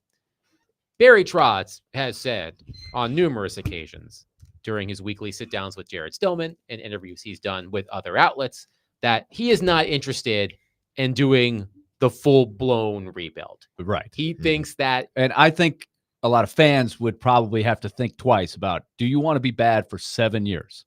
5 to 7 years. Barry Trotz has talked about how once that losing is ingrained, it's hard to teach a team how to win. So he is not interested in doing the full step back. But I think there are a lot of Predators fans, and I agree with most of them, that see the ceiling for this particular team, the one that is on paper right now, and a lot of moves are going to be made in the next couple of weeks, so it's going to change most likely. But the ceiling for the team that we have in front of us right now looks like the ceiling of the Predators teams in recent years, where David Poile was holding on to the team breaking through. Best case scenario, they finish in a wild card spot and they get taken out by a much better team in the first round. And what did that help the Predators do? Not a hell of a whole lot, because you don't get a great draft pick if you make the first round of the playoffs and lose. So I do think there are Predators fans who see what the Predators are doing and see a team with a ceiling of the Predators teams that lost to the Avalanche in the first round of the playoffs, or a team that lost to the Hurricanes in the first round of the playoffs during the COVID shortened season. But the Trevor Zegras trade is interesting to me. 615-737-1025. We will take your thoughts on the state of the Predators as the NHL draft rolls around. And a report from ESPN saying, could the Predators be open to moving that number 5 overall pick for immediate help? But the Trevor Zegras trade today from Anaheim to Philadelphia is interesting to me, because it's along the lines of something that if I were Barry Trotz, I would be doing if I am hell-bent on competing sooner rather than later. There is a team out there that successfully did this just 1 year ago. And I want to get Willie and Derek's thoughts on it. 615-737-1025. Willie Donick, Derek Mason, Adam Vingan, 1025-1063, the game.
D. Mace, Vingan, and Donick, 1025, 1063, the game. Willie Donick, Derek Mason, Adam Vingan, talking Predators, NHL draft later this week on Friday. And I think we've got some exciting coverage plans for that we will share with you as the week progresses. By the way, be listening at the end of this segment because I do have a giveaway at 615-737-1025.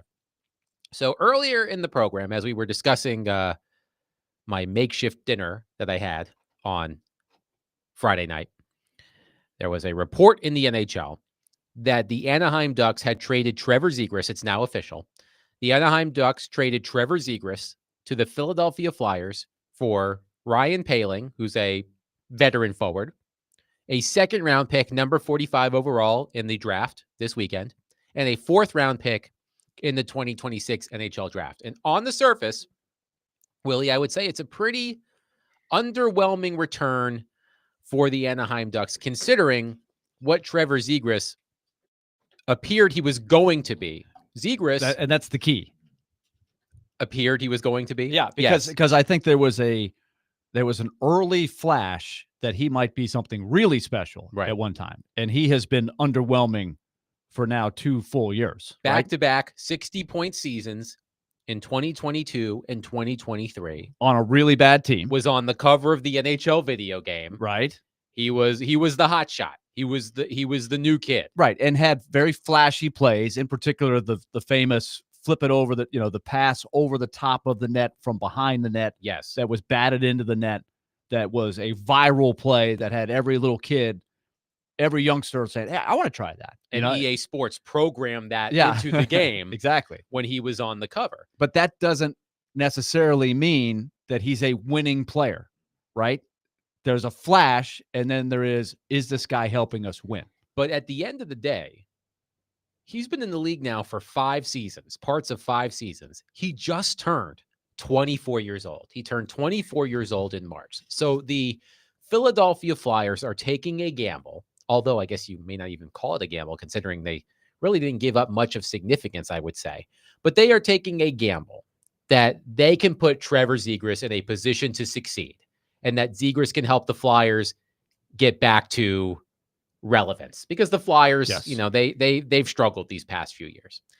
But a trade like that is along similar lines to something that I think Barry Trotz should be looking to do this offseason. There is a team that I believe the Predators should emulate this offseason, and it's not the Florida Panthers. It's the Washington Capitals. The Capitals, 2 seasons ago, barely made the playoffs. I believe they were a 91-point team. They were swept out of the first round by the Rangers. It was barely a series. The Rangers really had their way with the Capitals. And it appeared that the Capitals were just going to go into this era where the only purpose was to get Alex Ovechkin the goal scoring record. They weren't going to be competitive. They just needed to be competitive enough that Alex Ovechkin could score goals. And this past season, the Capitals improved by 20 points. They had 111 points in the regular season, and they won the Eastern Conference in the regular season. They made it to the second round of the playoffs. They lost to the Carolina Hurricanes in the second round of the playoffs. But what the Capitals have been doing in recent years is they have been identifying players in their early to mid-20s who, for whatever reason, haven't been working out as anticipated, and taking calculated risks on those players. Their GM, Chris Patrick, did an interview with Greg Wyszynski of ESPN during the season. And here was the quote from Patrick. Quote, "If there are opportunities to add players that are in their early 20s outside of the draft, we should be looking at those types of deals. It doesn't feel like teams would ever trade guys like that, but it happens more than maybe you realize. You just have to make sure you're kind of on those opportunities." And a prime example of this, Willie, was last year around this time, the Capitals swung a 1-for-1 trade. They traded Darcy Kemper, their goaltender, to the Los Angeles Kings for Pierre-Luc Dubois. And Predators fans are familiar with Dubois. I believe he was the number 3 overall pick about 10 years ago. Started in Columbus, didn't work out in Columbus. Butted heads with John Tortorella. Where have we heard that before? Ryan Johansson. But Pierre-Luc Dubois doesn't work out in Columbus. They trade him to Winnipeg. Patrick Laine actually came back the other way talking about players who could use a change of scenery. He had some good years in Winnipeg. I think a couple of 60-point seasons in Winnipeg. But he was due a new contract. The Jets weren't sure he was going to re-sign. So they ship him to Los Angeles. And Los Angeles immediately signs him to an 8-year contract. It was basically the Ryan Johansson contract. think it was 8 years, $8.5 million per season, something like that. After 1 year in Los Angeles, the Kings were like, nah. And they traded him to Washington right after signing him to an 8-year contract. But in this story on ESPN, the Capitals said that they identified Dubois as a player who, I believe at the time, was 25 years old, who had been misused by the Los Angeles Kings. The reason why he had such a bad season was that the Kings did not put him in a position to succeed, and the Capitals thought they could. He goes to Washington. He becomes their second-line center, and he improves his point total by nearly 30 points year over year. They did this a couple of years ago, the Capitals did, with Dylan Strome. Dylan Strome was a restricted free agent with the Chicago Blackhawks. The Blackhawks said, we are not going to give you a qualifying offer. Hit the road. This might be their best success story, I think. Dylan Strome, that season, that last season in Chicago, and remember, the Blackhawks were terrible, had 48 points in 69 games. They decided to move on. The Capitals... Questionable decision by the Blackhawks, by the way. The Capitals scoop him up. I believe it was a 1 year, $3.5 million contract. Here are Dylan Strome's point totals in his 3 seasons in Washington. 65, 67, 82. He was 25 years old when the Capitals took a chance on Strome. And they've done it a couple of other times. Rasmus Sandin, a defenseman with the Maple Leafs, he's another example. But here's my point. If Barry Trotz is hell-bent on competing, if he wants the Predators to bounce back and be a threat to make the playoffs, these are the types of trades he should be looking to make this offseason. He has 3 first-round picks. I wouldn't touch the 5th overall pick, but he has 2 picks later in the first round that I think should be available. And Barry Trotz and his staff should attempt to identify players in their early to mid-20s, 23, 24, 25, who haven't worked out, need a fresh start, take a chance. Now, the follow-up question, Willie, and this is what I'll toss over to you, is who are those players? Who are those players who are available this offseason? There are a few names that have been floating around. They are not household names.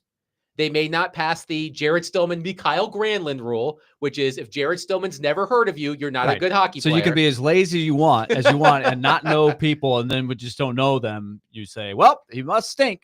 But there are young players. Logic. There are young players. But Jared does work hard. Let me say that. He does. He's not lazy. We're just poking fun at Jared, as always. But there are players who fit that mold. Marco Rossi with the Minnesota Wild. J.J. Paterka, a winger for the Buffalo Sabres. Bowen Byram, a defenseman for the Sabres, who Predators fans may be familiar with because he started his career with the Colorado Avalanche. Keandre Miller, a defenseman with the New York Rangers. There are players like that who are available. I don't know what the price would be, but I think that if the Predators are set on competing next season, they should take a page out of the Capitals playbook and look for those 23, 24, 25-year-old players who need a fresh start. I think that is the key is what do you have as assets to trade? You have a lot of draft picks. You also have a lot of prospects that other teams might look around and say, you know what, I like that prospect. And they might have a player that is in a situation where he's an NHL player, but they have a surplus of players at that position. And they might be willing to deal him for a really good package. So I think the names you mentioned are good names. It doesn't have to be a center, but it would be great if it was a center. That would be the ideal. Rossi is a center. And Marco Rossi, see, these are the things. These are all players that are not perfect. Nobody is going to trade you the perfect center. No. They don't trade those guys. It's like, hey, maybe let's talk to the Chargers about Justin Herbert. Maybe we can let's throw in some different things. Let's see. No, they're not trading Justin Herbert, right? That it just doesn't happen. So you have to take a risk of a guy like Strome that we just talked about, or Dubois, 2 centers that had some ups and downs, right? Talented, but had not blossomed. But they, for varying prices, right? They made the move, and so far it looks very good for the Capitals. Rossi is a great example. He can look really, really good. He's still very young. I don't know that John Hines and Bill Guerin really believe he's the real deal. And Minnesota, what do they have? They're about to get a lot of cap space back, and they have some pretty good young players to where maybe they could look around and say, you know what? We could live without Marco Rossi. Okay. Now that's within the division, so that's tricky, but that's a great example. Marco Rossi, for those who are unfamiliar, Marco Rossi was the 9th overall pick in the 2020 NHL draft. He had 60 points this past season as a 23-year-old, 24 goals, 36 assists. And a little bit of a late bloomer, right? Before that, he hadn't.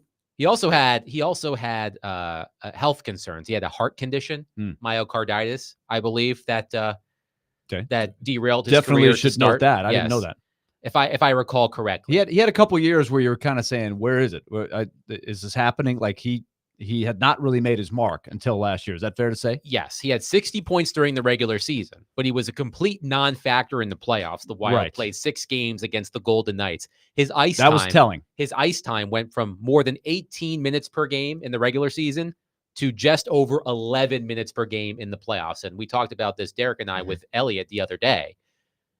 The other thing working against Rossi, he's 5'9" and 182 pounds. And Elliot told us that John Hines thought that Rossi was not a great matchup for the bigger bodies on the Vegas Golden Knights. So that is a risk you're taking, that Rossi is a undersized player. You're not going to get the perfect player. No.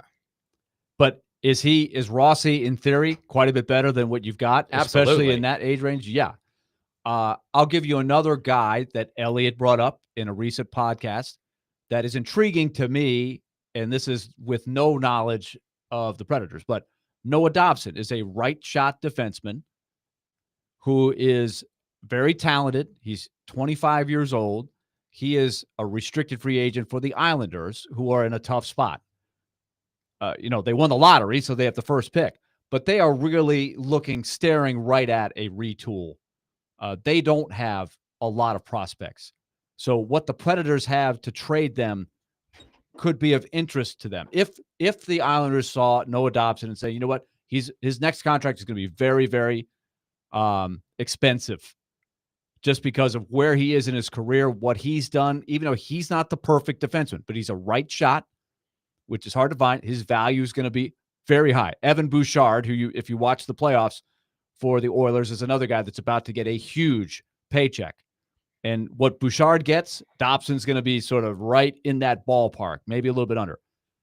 Barry Trotz, what does he know about Noah Dobson? A lot, because he coached Noah Dobson as a young player when Barry Trotz was with the Islanders.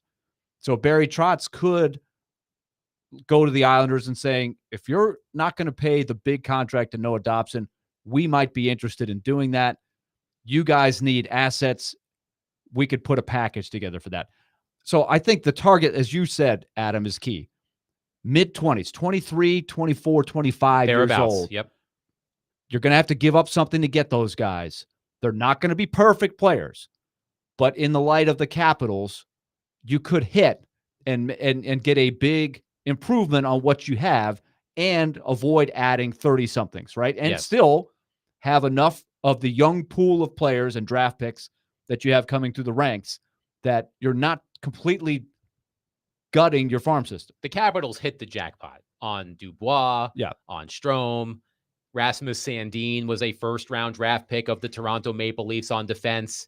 He never really lived up to his potential. The Capitals, when they were selling off a couple of years ago, traded Dmitry Orlov to the Bruins, got a first-round pick back, then sent that first-round pick to Toronto for Sandin.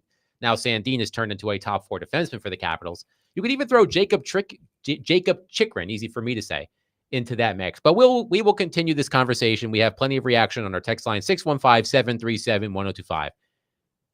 Should the Predators take a Capitals-like approach to this offseason? Target young 20-something players.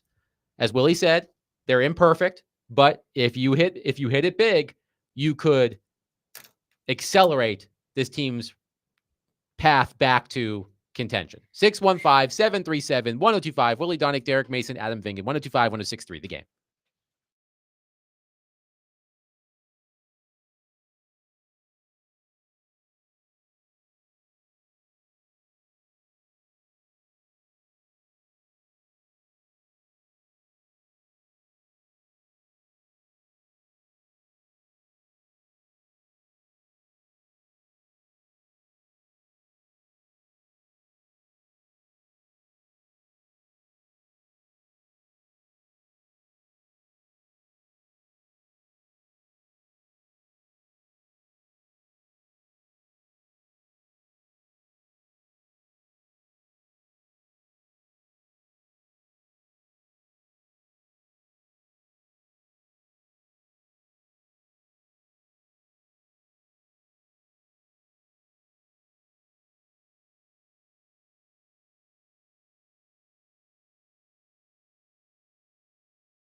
D-Mace, Finnegan, and Donick, 1025, 1063 the game. By the way, I said I would have a giveaway at the last segment, and I forgot to do it. So we're going to do it now.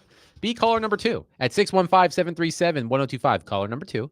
You will win a 4-pack of tickets to see the FIFA Club World Cup match at Geodis Park tomorrow. Auckland City FC versus Boca Juniors. So be caller number 2 at 615-737-1025. You will win a 4-pack of tickets to the FIFA Club World Cup match at Geodis Park tomorrow.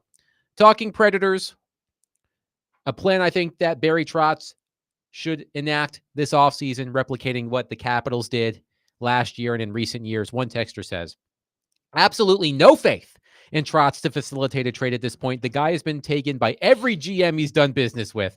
They need 23 to 27-year-olds so badly, but Trotz just keeps adding 31-plus-year-olds and overcooking the youth, or allowing his coach to misuse the young talent we do have. He has to adapt or alter his thinking, or the Preds are going to stay in the bottom or mediocre. Both of those places suck. That was one text. Okay, the mediocre thing. Let's again compare the Predators to the Islanders. Would you say the Islanders have been in kind of a mediocre, like to me, making the playoffs is better than mediocre. It's not a whole lot better than mediocre. If you go into the playoffs and you're a big underdog, that's okay, but it's not the end game, right? You want to go into the playoffs feeling like you got a chance. The Islanders, and to an extent the Predators, the last few times they've been to the playoffs have been in that case, right? Yes. Made the playoffs, but you're like, are they really going to win it? I don't know. It would be a pretty remarkable run. The Islanders had a couple of those, right? But the Islanders today, they have gutted a lot of their resources. They don't have a working farm system. Remember how long it takes to build this farm system. You've seen the Predators in the last 3 or 4 seasons. They've been drafting, and you're like, hey, is this guy ready? No, he's not quite ready. What about this guy? No, he's not quite ready. You know, it takes a long time. But the Predators have put in the time there. So the mediocrity thing, if these guys hit, and they desperately need somebody to pop, just one guy would make all the difference in the world. And that hasn't happened in a long time for the Predators. Since a Roman Josi, a UC Saros, right? A guy who pops and isn't just a really good player, but he's a star. They need that. It's hard. If you're to me, the mediocre, you're staying in the middle means you're trading assets, you're going for older players, and the best case scenario is you sneak into the playoffs again. That's Barry Trotz is clearly trying to avoid that. Is that fair to say? Like he's not trading future assets at all right now. But is that what you want him to do in order to go out and get these 23, 24, 22-year-old guys that may not have worked out with another team? And if so, then why bring them here? So, Jared texted me near the end of the previous segment talking about taking calculated risks on younger players. And he said, you run the risk of ending up with Cody Glass or Kirby Dach by doing this, though. There is risk involved. Absolutely. Yeah.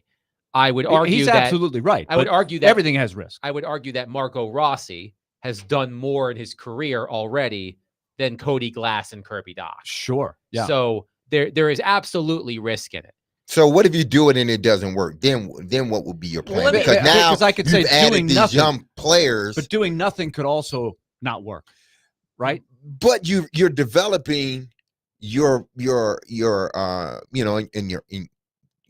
your prospect league, you're developing these players to ultimately come up to the NHL. But now what you're saying is that, well, these players are not good enough. So they're not good enough at 23 now or 22 or 20. So we're going to get somebody else's 23-year-old guys that ain't working out for them. The good news, I hear what you're saying. It's a valid point. My counter argument would be those players are still young enough that they haven't reached their primes yet.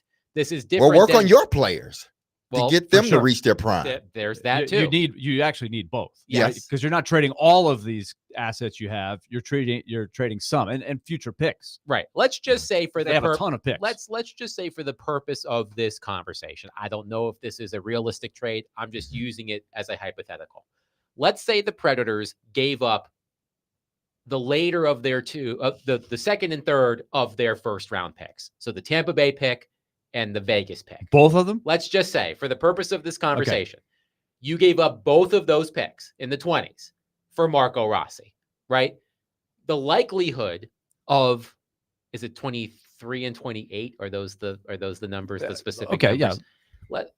The likelihood of the 23rd overall pick and the 28th overall pick making an impact for you in the next few years, I would say, is minuscule. Like, I don't think those players are going to be ready for a while. But you're hoping that you traded those lottery tickets, for lack of a better term, for a player who is NHL ready, like Marco Rossi, who has proven he can produce at the NHL level, like Marco Rossi. Again, some of the red, or I guess you could say yellow flags, are that he was a no-show in the playoffs, and John Hines took responsibility off his plate in the postseason because he did not think that Rossi could handle it. Again, that's a red flag, a yellow flag, however you want to describe it. But if you hit, you have a young player with a 60-point season on his resume already, who is a better center than anything you have right now on your roster. Right. So there again, there's I like the philosophy, and let's keep in mind that Marco Rossi is not the only guy. No, that we're would just fit. using him. We're using him Yes, as an because his name example. is out there. His name has been out there because you can for a look at while. specific. There's other guys that you could Mhm. probably make the argument that might be gettable. I wasn't thinking both of the later first rounders, but your point is valid. And it depends on who we're talking about. Like Noah Dobson is a guy that's had a 70-point season as a defenseman. as a defenseman. Like he was 8th in the Norris Trophy voting 2 years ago. I mean, he's probably on another level of establishment than Rossi. So in theory, it would cost you a higher price to make a move for him than it would be for Rossi. And their respective teams could just decide to keep them anyway. And they're not giving them away. They're not going. So you got to come to the table with something. But the Predators have things that they can come to the table with. Those 2 first-round picks late. Maybe it's a future first-round pick. Remember, they have 3 second-round picks as well. And one of them is a very high second-round pick. You could package something like that. Would you be, if you got a Rossi or another center or Dobson, would you be then more willing to give up one of your prospects, maybe that the other team likes, like a Kemmel or somebody like that who still has a chance to have the light go on, but to sweeten the pot if it were the right guy, right? You might say, I wouldn't do that for Rossi. Maybe I wouldn't either. But for Dobson, maybe you are a little more aggressive, or somebody even better that's not on the radar publicly right now. These are the things I think have the wheels turning, because an impact guy in the realm of the Capitals kind of thing would be a way that you could have some of the, one of those 20-something guys you could probably keep around for a while and help bridge that gap with the guys that are younger and the guys that are older. 615-737-1025. Your thoughts on all things Predators. The NHL draft, first round of the NHL draft, is on Friday. We've got some exciting things coming later this week as we preview the NHL draft. Scott Wheeler will join us on Wednesday from The Athletic. And we've got a couple of shows planned as well, and we will provide those details as the week progresses. 615-737-1025. But coming up next, Teron Davenport, ESPN NFL Nation Titans reporter, will join us to talk Titans as we await the start of training camp. I believe a month from today is the first day of Titans training camp. But we'll talk to Teron as we do every Monday. Coming up next, Willie Donick, Derek Mason, Adam Vingan, 102.5, 106.3 The Game.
D. Mace, Fingan, and Donick, 102.5, 106.3 The Game.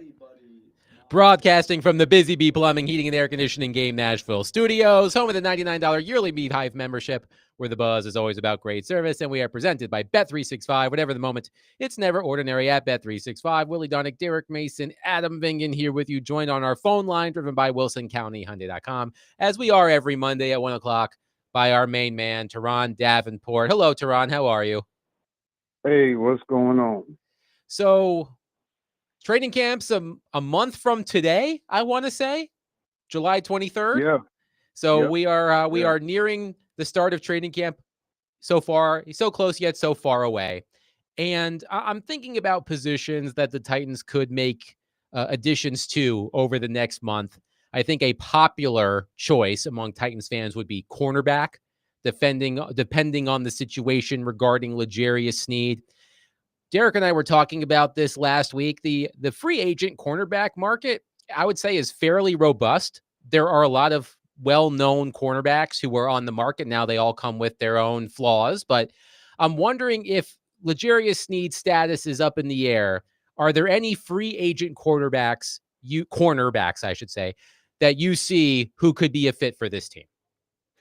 No, I don't see any that they need to look at or that would be a fit. And the thing you got to remember is Darryl Baker, he was a solid corner for them last year, in the absence of Chidobe Awuzie and L'Jarius Sneed. So he wasn't really around as far as on the field. He was there, but he wasn't on the field during minicamp and OTAs. So that's somebody that will help bolster the cornerback group. And so in essence, it's like getting a guy because you're getting him back. Yesterday, Teron, in the AFC South in Jacksonville, Travis Hunter signed his 4-year contract with the Jaguars. The first non-quarterback not drafted first overall to get his signing bonus entirely up front. As you watch from afar, Travis Hunter with the Jacksonville Jaguars, ultimately, where do you see him making a bigger impact in his rookie season? On the offensive side of the ball or the defensive side of the ball? I think he's going to make an impact on both sides, honestly. I would probably say optically it'll be more on offense because when you score touchdowns like that, is more visible than anything else. But I think he's going to be a pretty solid corner. I just can't wait to see Alec Ayomanor go down there and go against him. That's going to be fun because you know what happened when Colorado and Stanford played. He dropped 250 plus. We'll talk with Teron Davenport. Teron, we had a conversation earlier in the show about cities with multiple teams in them, but that haven't won a championship. And obviously Buffalo, here in Nashville, you got some other cities, but then we broke it down into teams. Basically, you're looking at the Buffalo Bills, Tennessee Titans, the Carolina Panthers, and the Jacksonville Jaguars. Which one of these teams outside, because we know if you're just looking at it, the Buffalo Bills would be the team closest to a championship that hasn't gotten one. Now they have one in the old AFL days, but that's back then. We're talking about, when the merger of the NFL. Which one of these teams outside of the Bills are closer to that goal? Is it Carolina? Is it the Titans? Or is it Jacksonville? That's a good question. I think they're all kind of neck and neck. And you know what's really interesting about that, D-Mix? All three of them got number one picks as their quarterbacks. So I guess it's going to come down to that race and how they supplement it. I couldn't pick one over the other, honestly. They all three have their issues, but I mean, we're here in Nashville, so I'll say the Titans, but I mean, that's one of those things where you're picking the prettiest pick, you know what I'm saying?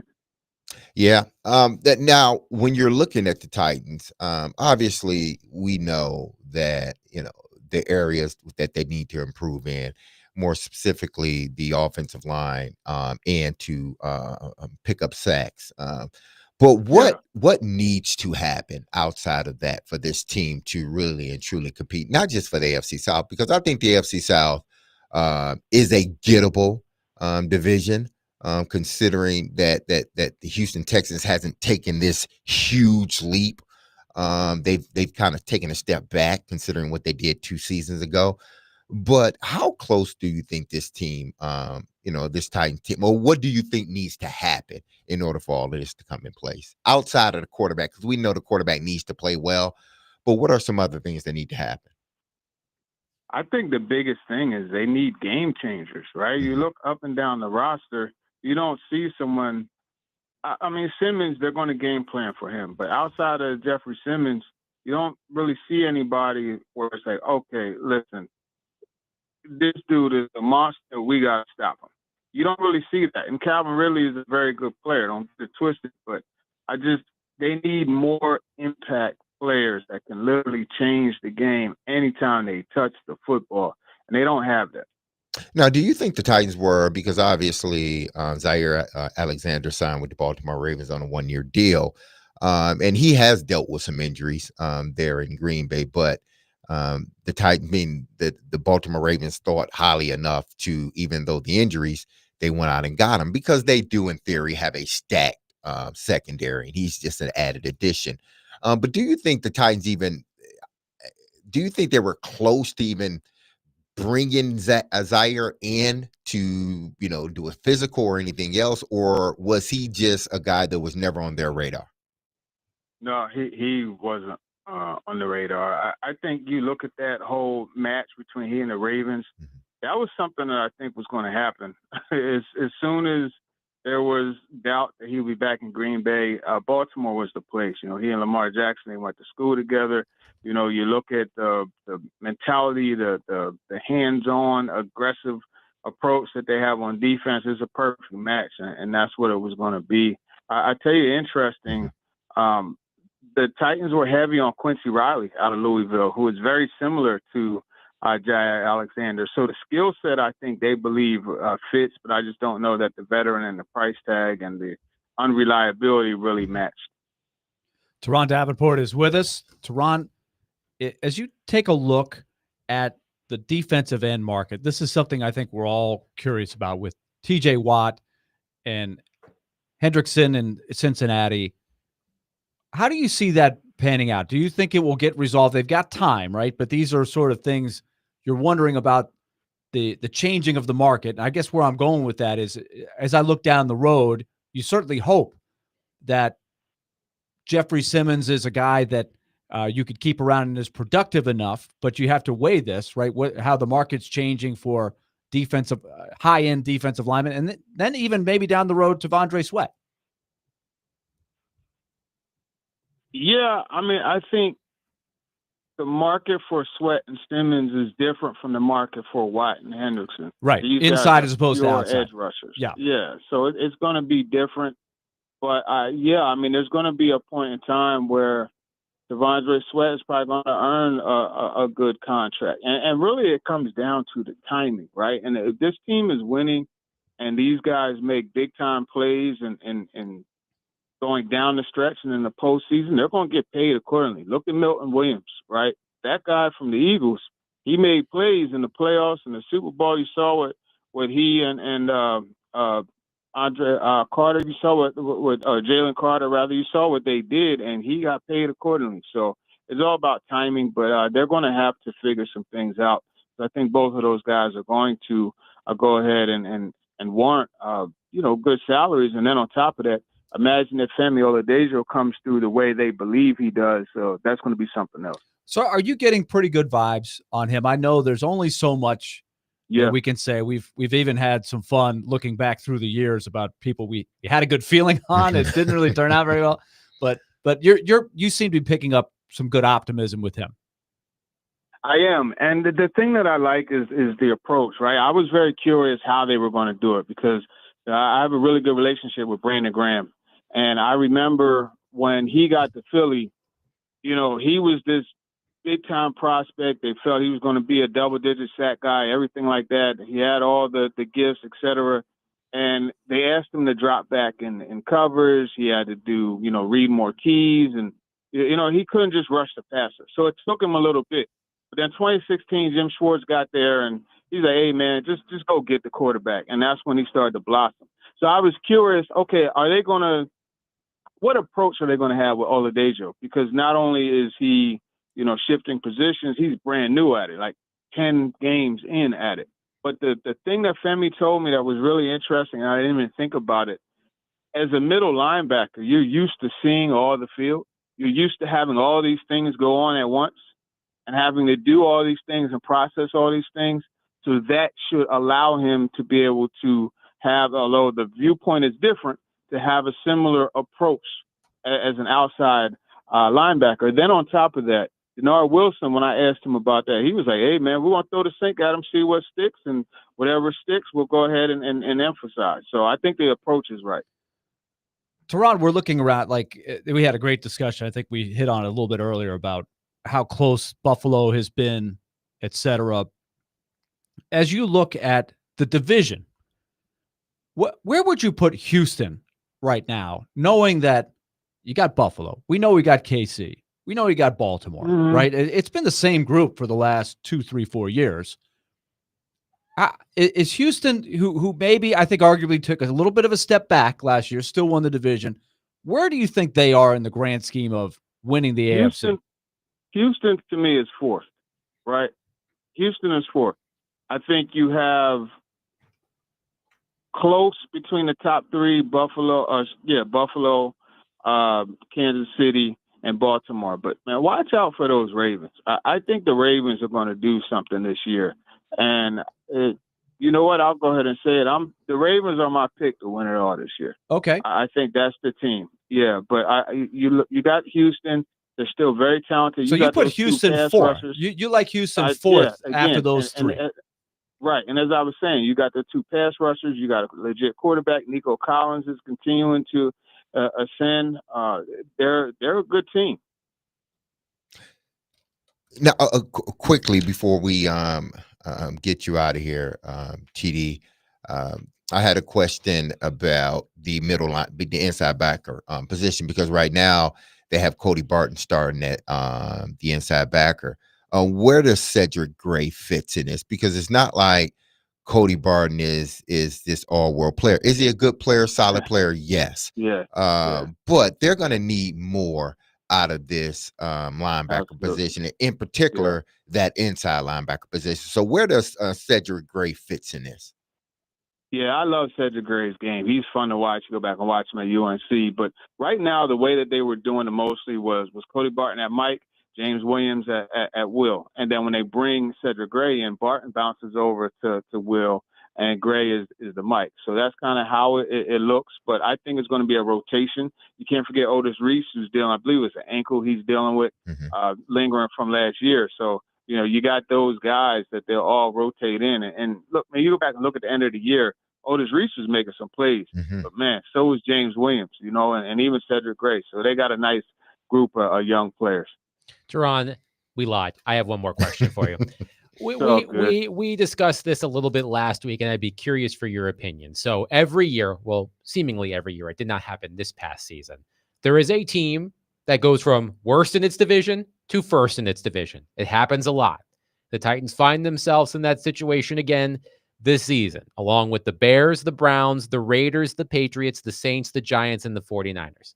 So I'm going to ask you the same question I asked Willie and Derek last week. Of those 8 teams, which one or ones are you most confident that the Titans have better odds of finishing worst to first than? Oh, okay. You flipped the question. All right. I would say they have better chances than the Giants. So it was the Titans, Giants, 49ers, Bears, Saints, you said? Bears, Browns, Raiders, Patriots, Saints, Giants, Niners, Titans. So they got better chances than the Raiders. You think, even with Geno Smith at quarterback? Better chances than the Raiders. Okay. You know who's that quarterback for Kansas City?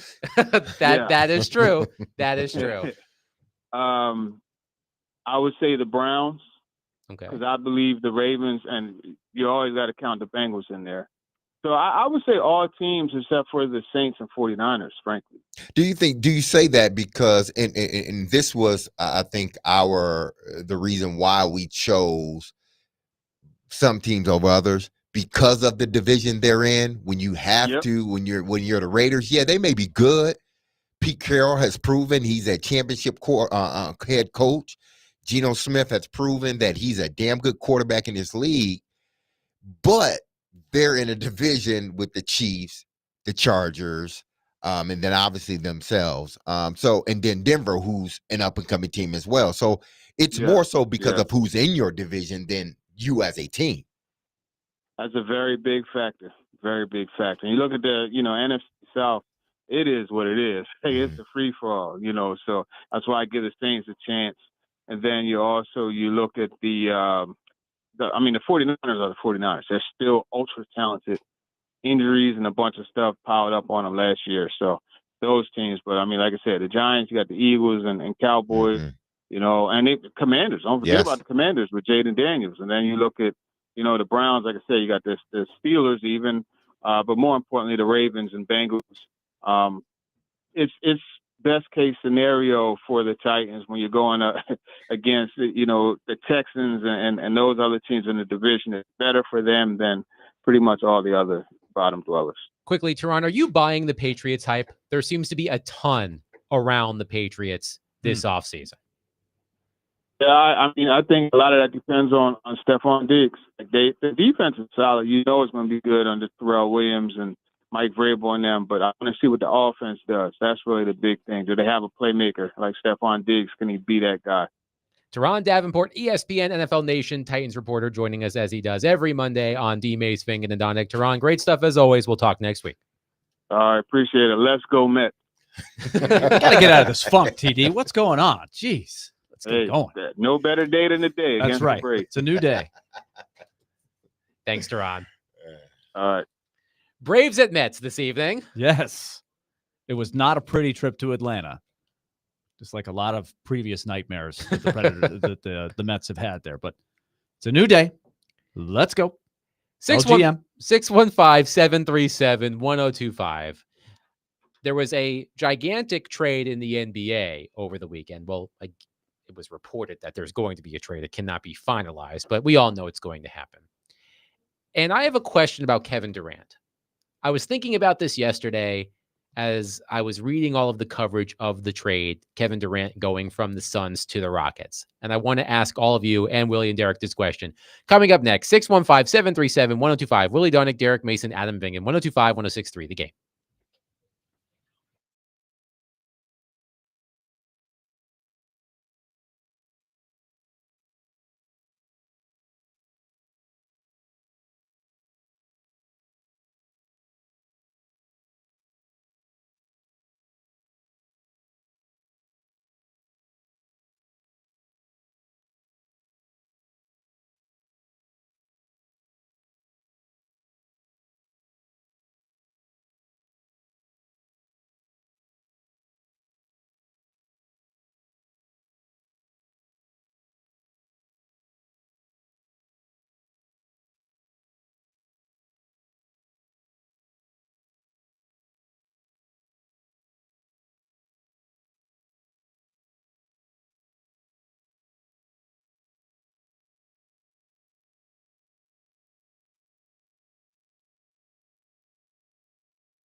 I'm ecstatic. I'm ecstatic for the Houston Rockets. I'm ecstatic for him because I think he's back in the championship equation. We keep forgetting that because of the lack of success that the Phoenix Suns have enjoyed, and he has enjoyed over the last several years, that this is one of the greatest players to have ever played the game. He's instant offense, and in his 30s, just like he did in his 20s, still averaging 27 a game, still shooting over 50% from the field, still shooting nearly 40% from three-point range, nearly 90% from the free throw line. He is instant offense. He's 7 feet with a 7'6" wingspan with ball handling skills, a mid-range game, a three-point shot. He can finish in the open court. He can do it all, and he's a bona fide number one option. So any team would love to have that. But if you're the Houston Rockets, you especially were desperate for that because you know that you're exceptionally well coached. You know that you have a lot of good players. You have a young star in Amin Thompson who can do some things. You got a champion in Fred VanVleet. But what you were lacking was that bona fide number one scoring option, that when all things fell apart, you can hand them the ball and say, take me there. Kevin Durant is that kind of player, and the Houston Rockets know it, and that's why they gave up a Jalen Green, a Dylan Brooks, captured the number 10 overall pick along with 5 second-round picks, because this brother is worth it. That was Stephen A. Smith reacting to the Kevin Durant trade yesterday. I love NBA trades. The Suns agreed on a blockbuster trade, sending Kevin Durant to the Houston Rockets for Jalen Green, Dylan Brooks, the number 10 pick in this year's draft, and five second-round picks. I love how NBA teams just throw around picks like candy. Especially the second-round picks. Yes. It's so crazy. Hey, they needed it. And Stephen A. was right. If you've watched the Houston Rockets in particular, this NBA Finals, they had a hard time scoring when they needed to. They end up losing their series against Golden State. It took them 7, but they couldn't, when they needed a bucket, they needed somebody to have they just couldn't do it. They were having trouble scoring against the Golden State Warriors. And by making the move to get Kevin Durant, I think it automatically puts them, at least in the West, as a top 5 team, considering, the head coach and the young talent that they have on this team. And listen, I don't think them getting Kevin Durant is going to catapult them to a NBA championship, but they can make trades, during the season that could help that. But right now, as they sit, I think they still got to go through, I think, the Nuggets. They still have to go through, obviously, you got to go through Oklahoma. You still got to go through the Timberwolves. Who else is out there? I don't know how the Grizzlies are going to be this year. You still got the Clippers. You'll see with the Mavericks. The Mavericks. So you still, and the Lakers. I mean, I don't know how that team's going to look back. They said Luka is in much better health. He looks a lot thinner. So Houston has a lot of teams that they have to get through, even though I still believe they are a top 5 team when you're talking about the West. But to get through those other 4 teams, you're going to need somebody like a Kevin Durant. Here's my question. And this is what I was thinking about as I was reading all of the coverage of this trade and a lot of trade grades. And the Houston Rockets got high marks for this deal. And I was thinking about Kevin Durant specifically. Tell me if you think this is crazy. Is there a player in sports who has a bigger gap between his superstar status and his public perception than Kevin Durant? Because undoubtedly, Kevin Durant is a superstar. He's been an MVP. He's won 2 NBA titles, and he was the finals MVP of both of those championships. He's a 4-time scoring champion, future Hall of Famer. Absolutely, no doubt. And I think the Olympic performance last summer was very showcased. That as well. How great he was and how important he was in that. But there's this perception of Durant that he's a mercenary, that he can't win. He definitely has changed teams a lot. Yeah. Of course, LeBron has without as well. Steph Curry. Right. Mm-hmm. He's been traded, I think, 3 times since leaving Golden State. He loves Twitter. He has a burner. Yes, that plays into it as well. The super team in Brooklyn didn't work. The super team in Phoenix didn't work. Not saying that it was his fault that those teams didn't work. But I'm wondering if there is an athlete in sports where there is a bigger gap between his superstar status and his public perception. Whew, man. Yeah. Gosh. Yeah, he may be, that guy. I'm sure there are a lot of quarterbacks on this Yeah, list. but I'm if you're sure if you're just talking about the NBA, yeah, I guess he would top the list in regards to what that question. Kevin Hart, it's interesting with Kevin Durant because people look at him, and for one, they said that team in OKC, there's no way that team shouldn't have won a championship. the one with Russell Westbrook and James Harden. He and James. They did go to the finals. They went to the finals, Right. but it was and like, and man, remember that was kind of the rise of the Warriors. Yeah. If you didn't have that greatness, Mhm. that's always a really unanswerable question in some ways, but a great debate is who did you lose to, right? Did you just Exactly. lose to a random teams that you should have beat? I mean, they were running up against the Warriors in a couple of juggernaut. those years. The year that they went to the championship was against the Heat. Yeah, they Right. lost to the Heat. So Another really good team, obviously.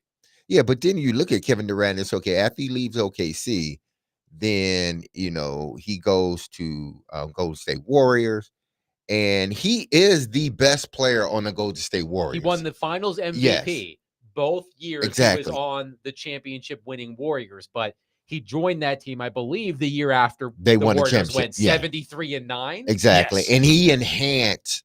It's crazy. You go 73-9, you go to that team, and you're the best player on that team. Right, but people see Durant as he had to piggyback off of Yeah. Curry and Thompson. He couldn't win the title without him. And then he goes to New Jersey. Yeah.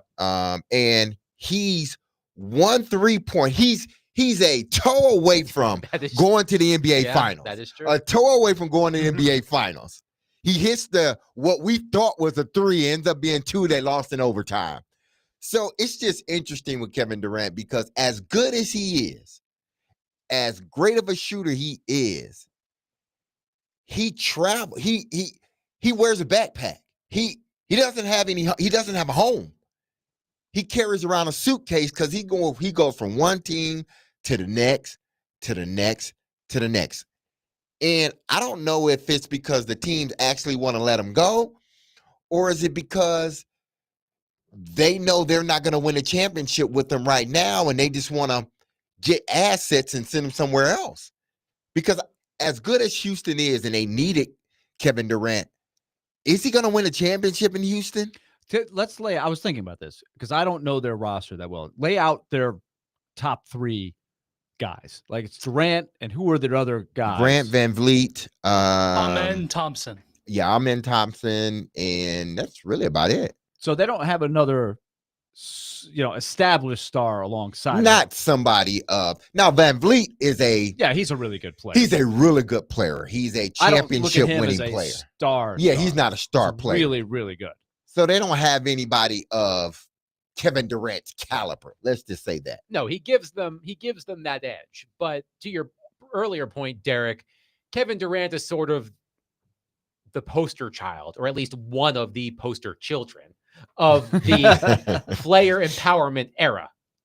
He has worked his way to different teams, be it Brooklyn, Washington, Golden State, Brooklyn, Phoenix. And again, I don't lay the blame for Brooklyn's and Phoenix's failures on Kevin Durant. The mix in Phoenix was just off. Like Devin Booker, Kevin Durant, Bradley Beal, it was, and the whole James Harden, Kyrie Irving, Kevin Durant experiment in Brooklyn went horribly wrong. Okay, so let's bring this up because we're talking about Durant here, Durant over here. We're looking at different eras, right? Different sections of his career. I think it underscores a point that we bring up from time to time. When you're talking about the greatest of all time, there is a boost that you get if you did it all for one team. Is that fair? Do we agree on that? Yes. And LeBron is, that's maybe a little mini part of the argument of LeBron versus Michael Jordan is LeBron has changed addresses a few times despite all of his greatness. And of course, he set himself up to almost control where he goes, which is sort of a new wave that maybe Michael Jordan didn't exercise as much, even though he probably could have leveraged it. He's used the leverage, but he never actually changed teams until after he retired, right?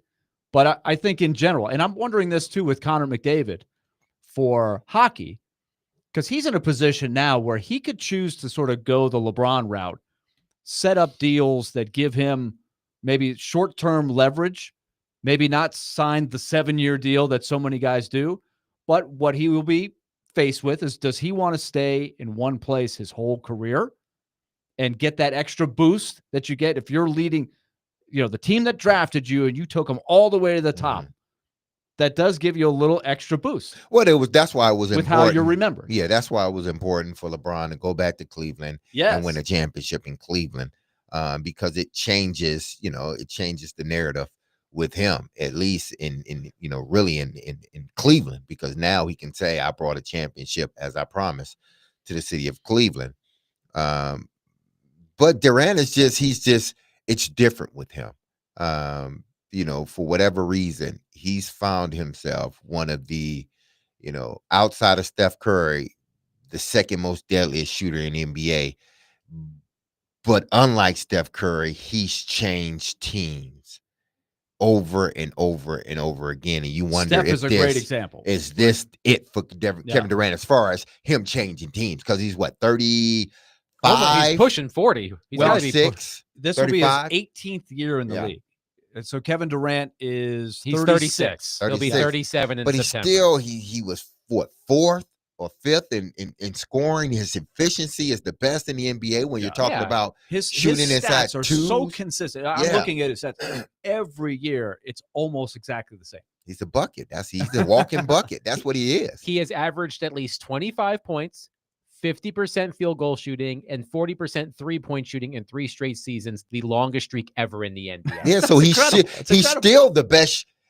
He's a better shooter than Steph over the last 3 seasons. Well, but don't you think it was telling last Steph's summer been hurt, so in the Olympics, it was telling that despite having Steph, we know Steph hit the shot at the end, right? Steph killed it at the end, the last game. But throughout the tournament, there were a lot of games where it was like Durant was the main. Yes. He was the guy that they were feeding, not LeBron, not Durant had the ability to get the shot off. Like he was seen to me a little bit in a different light. I was like, wow, of all these great players, Durant might be the guy that is the number one option. I think he's a better scorer than shooter. Scorer is way different than shooter because he's a 3-level scorer where he can go with a layup, he can hit a mid-range, and he can hit the 3-point shot. Steph's a better shooter, but KD's a better scorer. That's a fair argument. I just think that with everything we've already discussed, the numbers, it's a Hall of Fame resume. He's an outstanding player. But again, I just feel like there's this perception of him that he's not quite the same. Right. He's a hired gun and that he can't win without a talented roster around him. So I just got me thinking. One texter, Caleb, said, to answer my question about superstar status versus public perception, mentioned Aaron Rodgers. Aaron Rodgers is an interesting one because Aaron Rodgers has been highly successful. Now, some of that, like Kevin Durant, is his own doing, the public perception, the things he has said on the Pat McAfee show and all of those sorts of things. But I just think that Durant, for whatever reason, the success that he's had, which is putting it lightly because he's been incredibly successul. It's like, he can't do it on his own, that sort of thing. I'm wondering. Can anybody do it on their own? No. But it feels like it's a knock. I feel. Do you hear that same knock about LeBron James? If it is, it's not as loud as it is with Kevin Durant. I feel like. I think that it was. I think it was, but now it's because of his greatness, because of what he's accomplished, the scoring title, everything, the longevity, everything. It's sort of. It mutes that old conversation that we used to have about LeBron, like, oh, he left this team and But because Kevin Durant hasn't accomplished what LeBron has outside of the championships, there's nothing to sort of squash, him being like this hired for gun. Like he can't win unless he has these guys with him.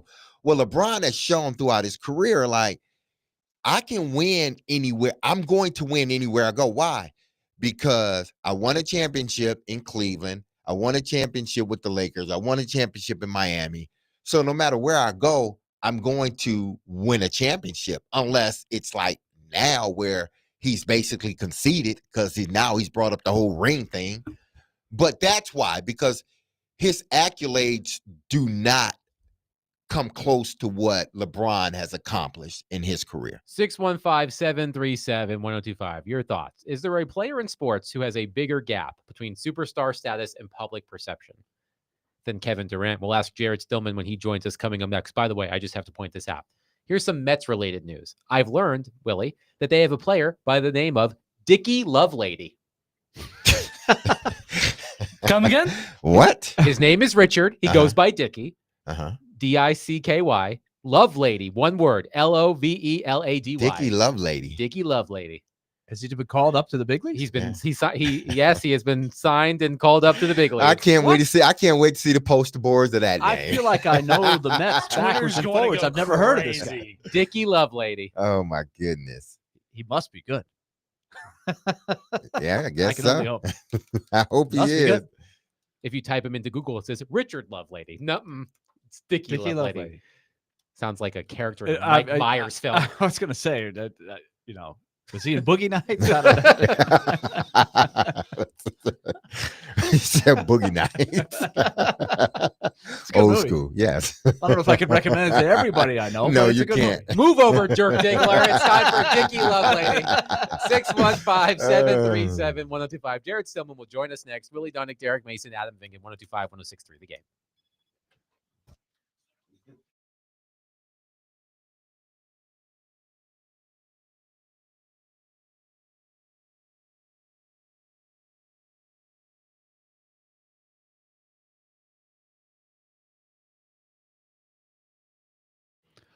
All right, let's talk F&M Bank. Banking made easy on purpose. This is an outfit that works very hard to hone in on people like you out there that want to make your financial life easier. Your business means more to them. They've got 20 locations in our listening area. They want you to know that they're probably in your backyard. Depending on when you're listening, they've got it sprayed all over our listening area. Mount Juliet, Springfield, Murfreesboro, West End Avenue in Nashville, on up into Kentucky and Hopkinsville. And they've got great tools to take some burden off your mental state when it comes to your finances. You don't want to make it tougher. You want to make it easier. That's F&M Bank. We take it to the bank every Friday on our show at 1:45 and make fun predictions, and it's sponsored by F&M Bank. Just go to the website, myfmbank.com, and find the nearest location to you and learn about the tools they have at their disposal to help you, regardless of where you are in your financial world. Business owner, young, old, in between, looking to save, anything you like, they've got tools for you. myfmbank.com. Equal housing lender, member FDIC.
D. Mace Vingen and Donick 1025, 1063 The Game. Willie Donick, Derek Mason, Adam Vingen here with you.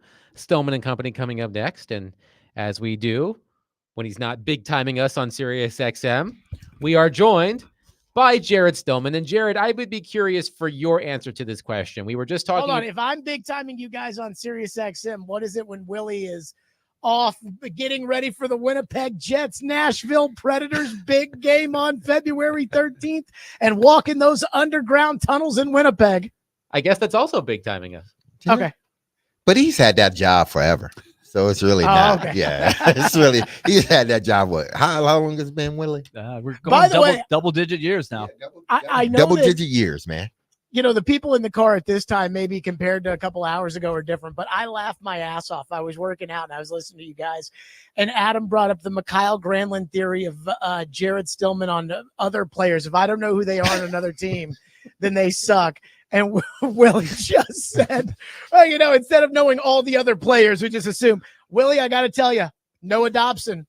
I don't really know him. Oh, see, that exposes you a little bit. That exposes you a little bit. Okay. Well, and Jared, I gave you props. You're not a lazy host, and I appreciate that. Not a lazy media person. Some are on a, there's a spectrum anywhere you go in any line of work. You're not playing solitaire while you're on the air. But I will tell you that you should learn about Noah Dobson.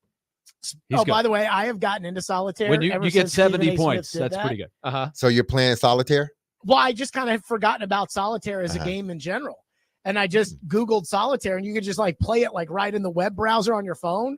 And I now find myself like when I'm bored, just sitting there playing solitaire, being like, man, I really need a red 7 right now. I miss Minesweeper. Remember Minesweeper? You can play that. Just search it. You can play it. Okay. Good to know.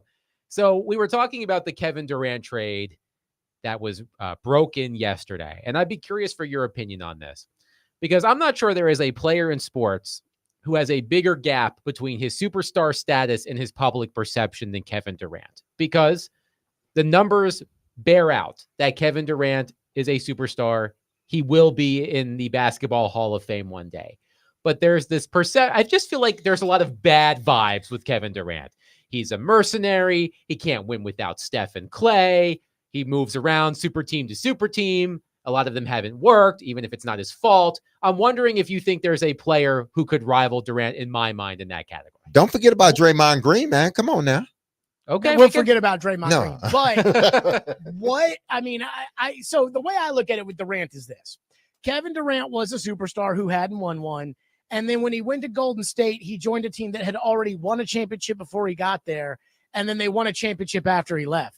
So to me, he doesn't really get credit for those championships, even though like the basketball heads, I'm sure Derek, and I didn't hear you guys talk about this, I'm sure Derek's going to argue that Durant was the best player on those teams. He did win finals MVP both years. He was the best player on those teams. Steph and Draymond said he was the best player on the team. Oh, okay. Nah, I'm just telling what they said.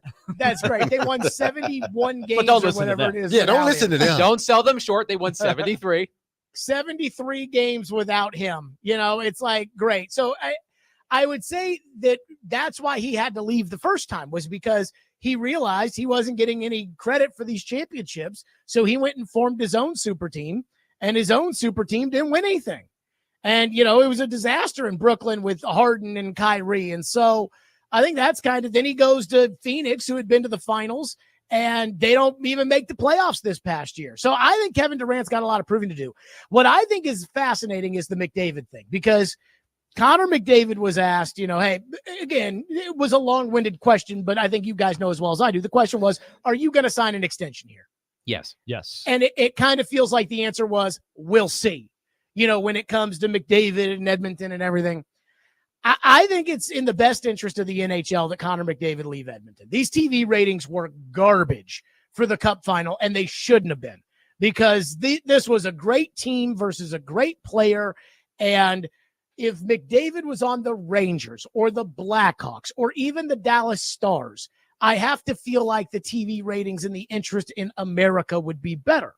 But at the same time, we dog Kevin Durant for getting right there with OKC and not winning the championship and then fleeing and going somewhere else. Would we do the same thing to McDavid? We dogged LeBron.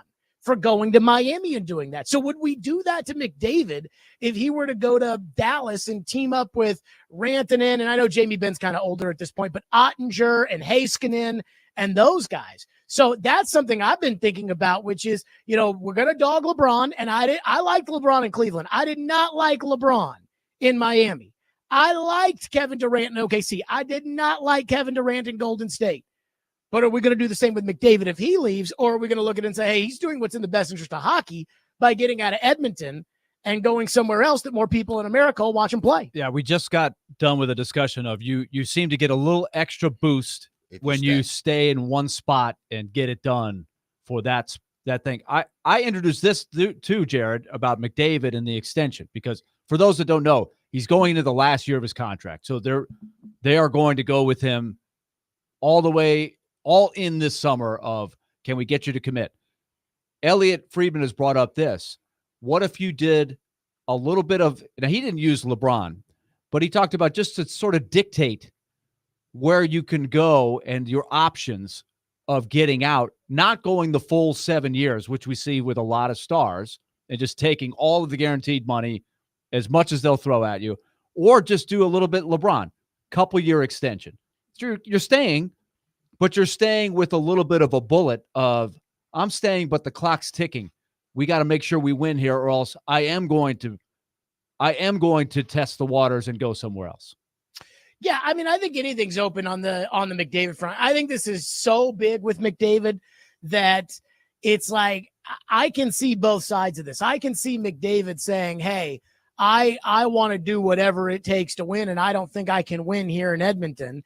And I can see Edmonton saying, what else do you want us to do? We paid Draisaitl. We trade.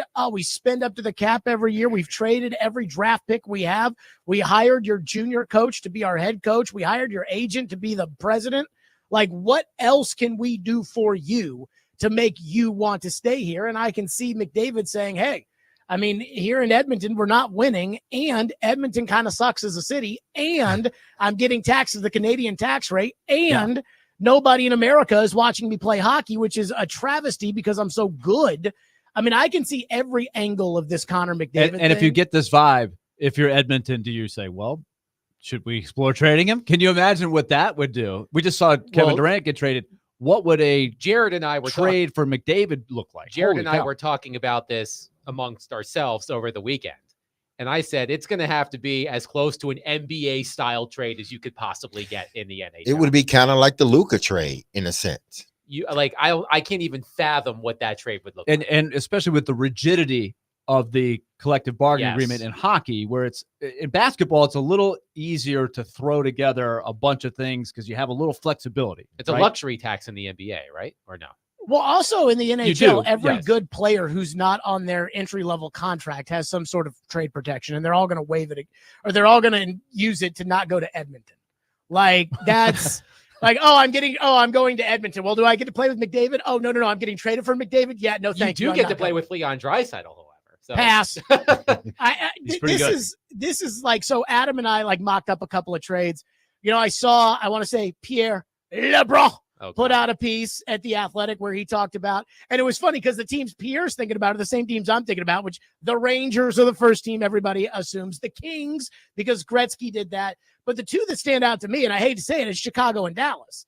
And in the case of Chicago, Adam and I were talking about, you have to start with Bedard as part of the deal going back to Edmonton, but Bedard is not the player 2 years into his career that McDavid was. And then on the other side of it was Dallas. And Adam, what was the package that we worked up? What was it Wyatt Johnston? You said Wyatt Johnston, Thomas Harley, Jason Robertson, Maverick Bourque, and picks on top of that, I think. I mean, isn't that kind of what you would think the asking price for McDavid would be? The Mikko Rantanen trade, the second one, the one from Carolina to Dallas, was Logan Stankoven, who's a early 20-something forward, and I believe 4 draft picks, 2 firsts. So if that's Rantanen, you have to multiply that by I don't know how much for McDavid. So I do want to ask you one. It's so rare that a guy that great gets traded.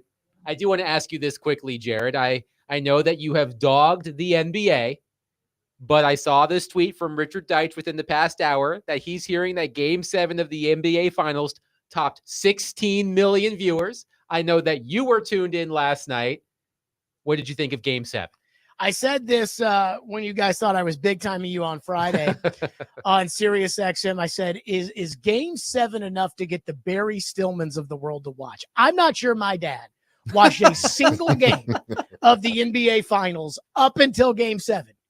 He watched Game 7 last night. Okay, so that's one. The other litmus test will be Chris Mason, who is also, for as big of an athlete and sports person as he has no interest in any form of basketball other than if his daughter is playing or his son is playing. Does Red Deer have a team?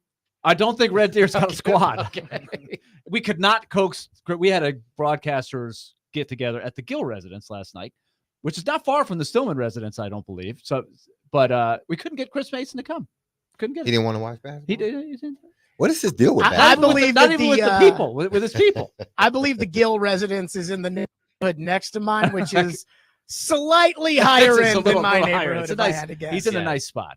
But I know that you have fallen in love, for lack of a better term, with Tyrese Halliburton during these NBA playoffs. Crushed me. Yes. I will say this about. I think that, first of all, did all of us know when we saw Yes. like Of him course fall? you knew what We it all was. knew what it was. Instantaneously. Yeah. Instantaneously. Think about how far we've come with the calf strain in like the last 5 years. You know, with Durant and his situation and this with Halliburton, that now, like, let's say Cam Ward has a mild calf strain. I Put mean, him I in don't know about bubble you wrap. guys. I'm going to be like, sit him. I mean, we do not need to see Cam Ward out on the field with a calf strain until that calf is 100%. And I'm not sure last year people would have felt that way. It is unfortunate. It was an unfortunate ending because he was on fire to start that game, and we were robbed, I think. Didn't it feel like it was going to be a showdown between him and SGA last night? It absolutely did in the beginning of the game, and we were robbed of what I thought could be a great Game 7. But that'll do it for us today. Jared will pick it up from here. Stillman & Company coming up next. Be love on your people. Have a safe, blessed, wonderful Monday. Peace.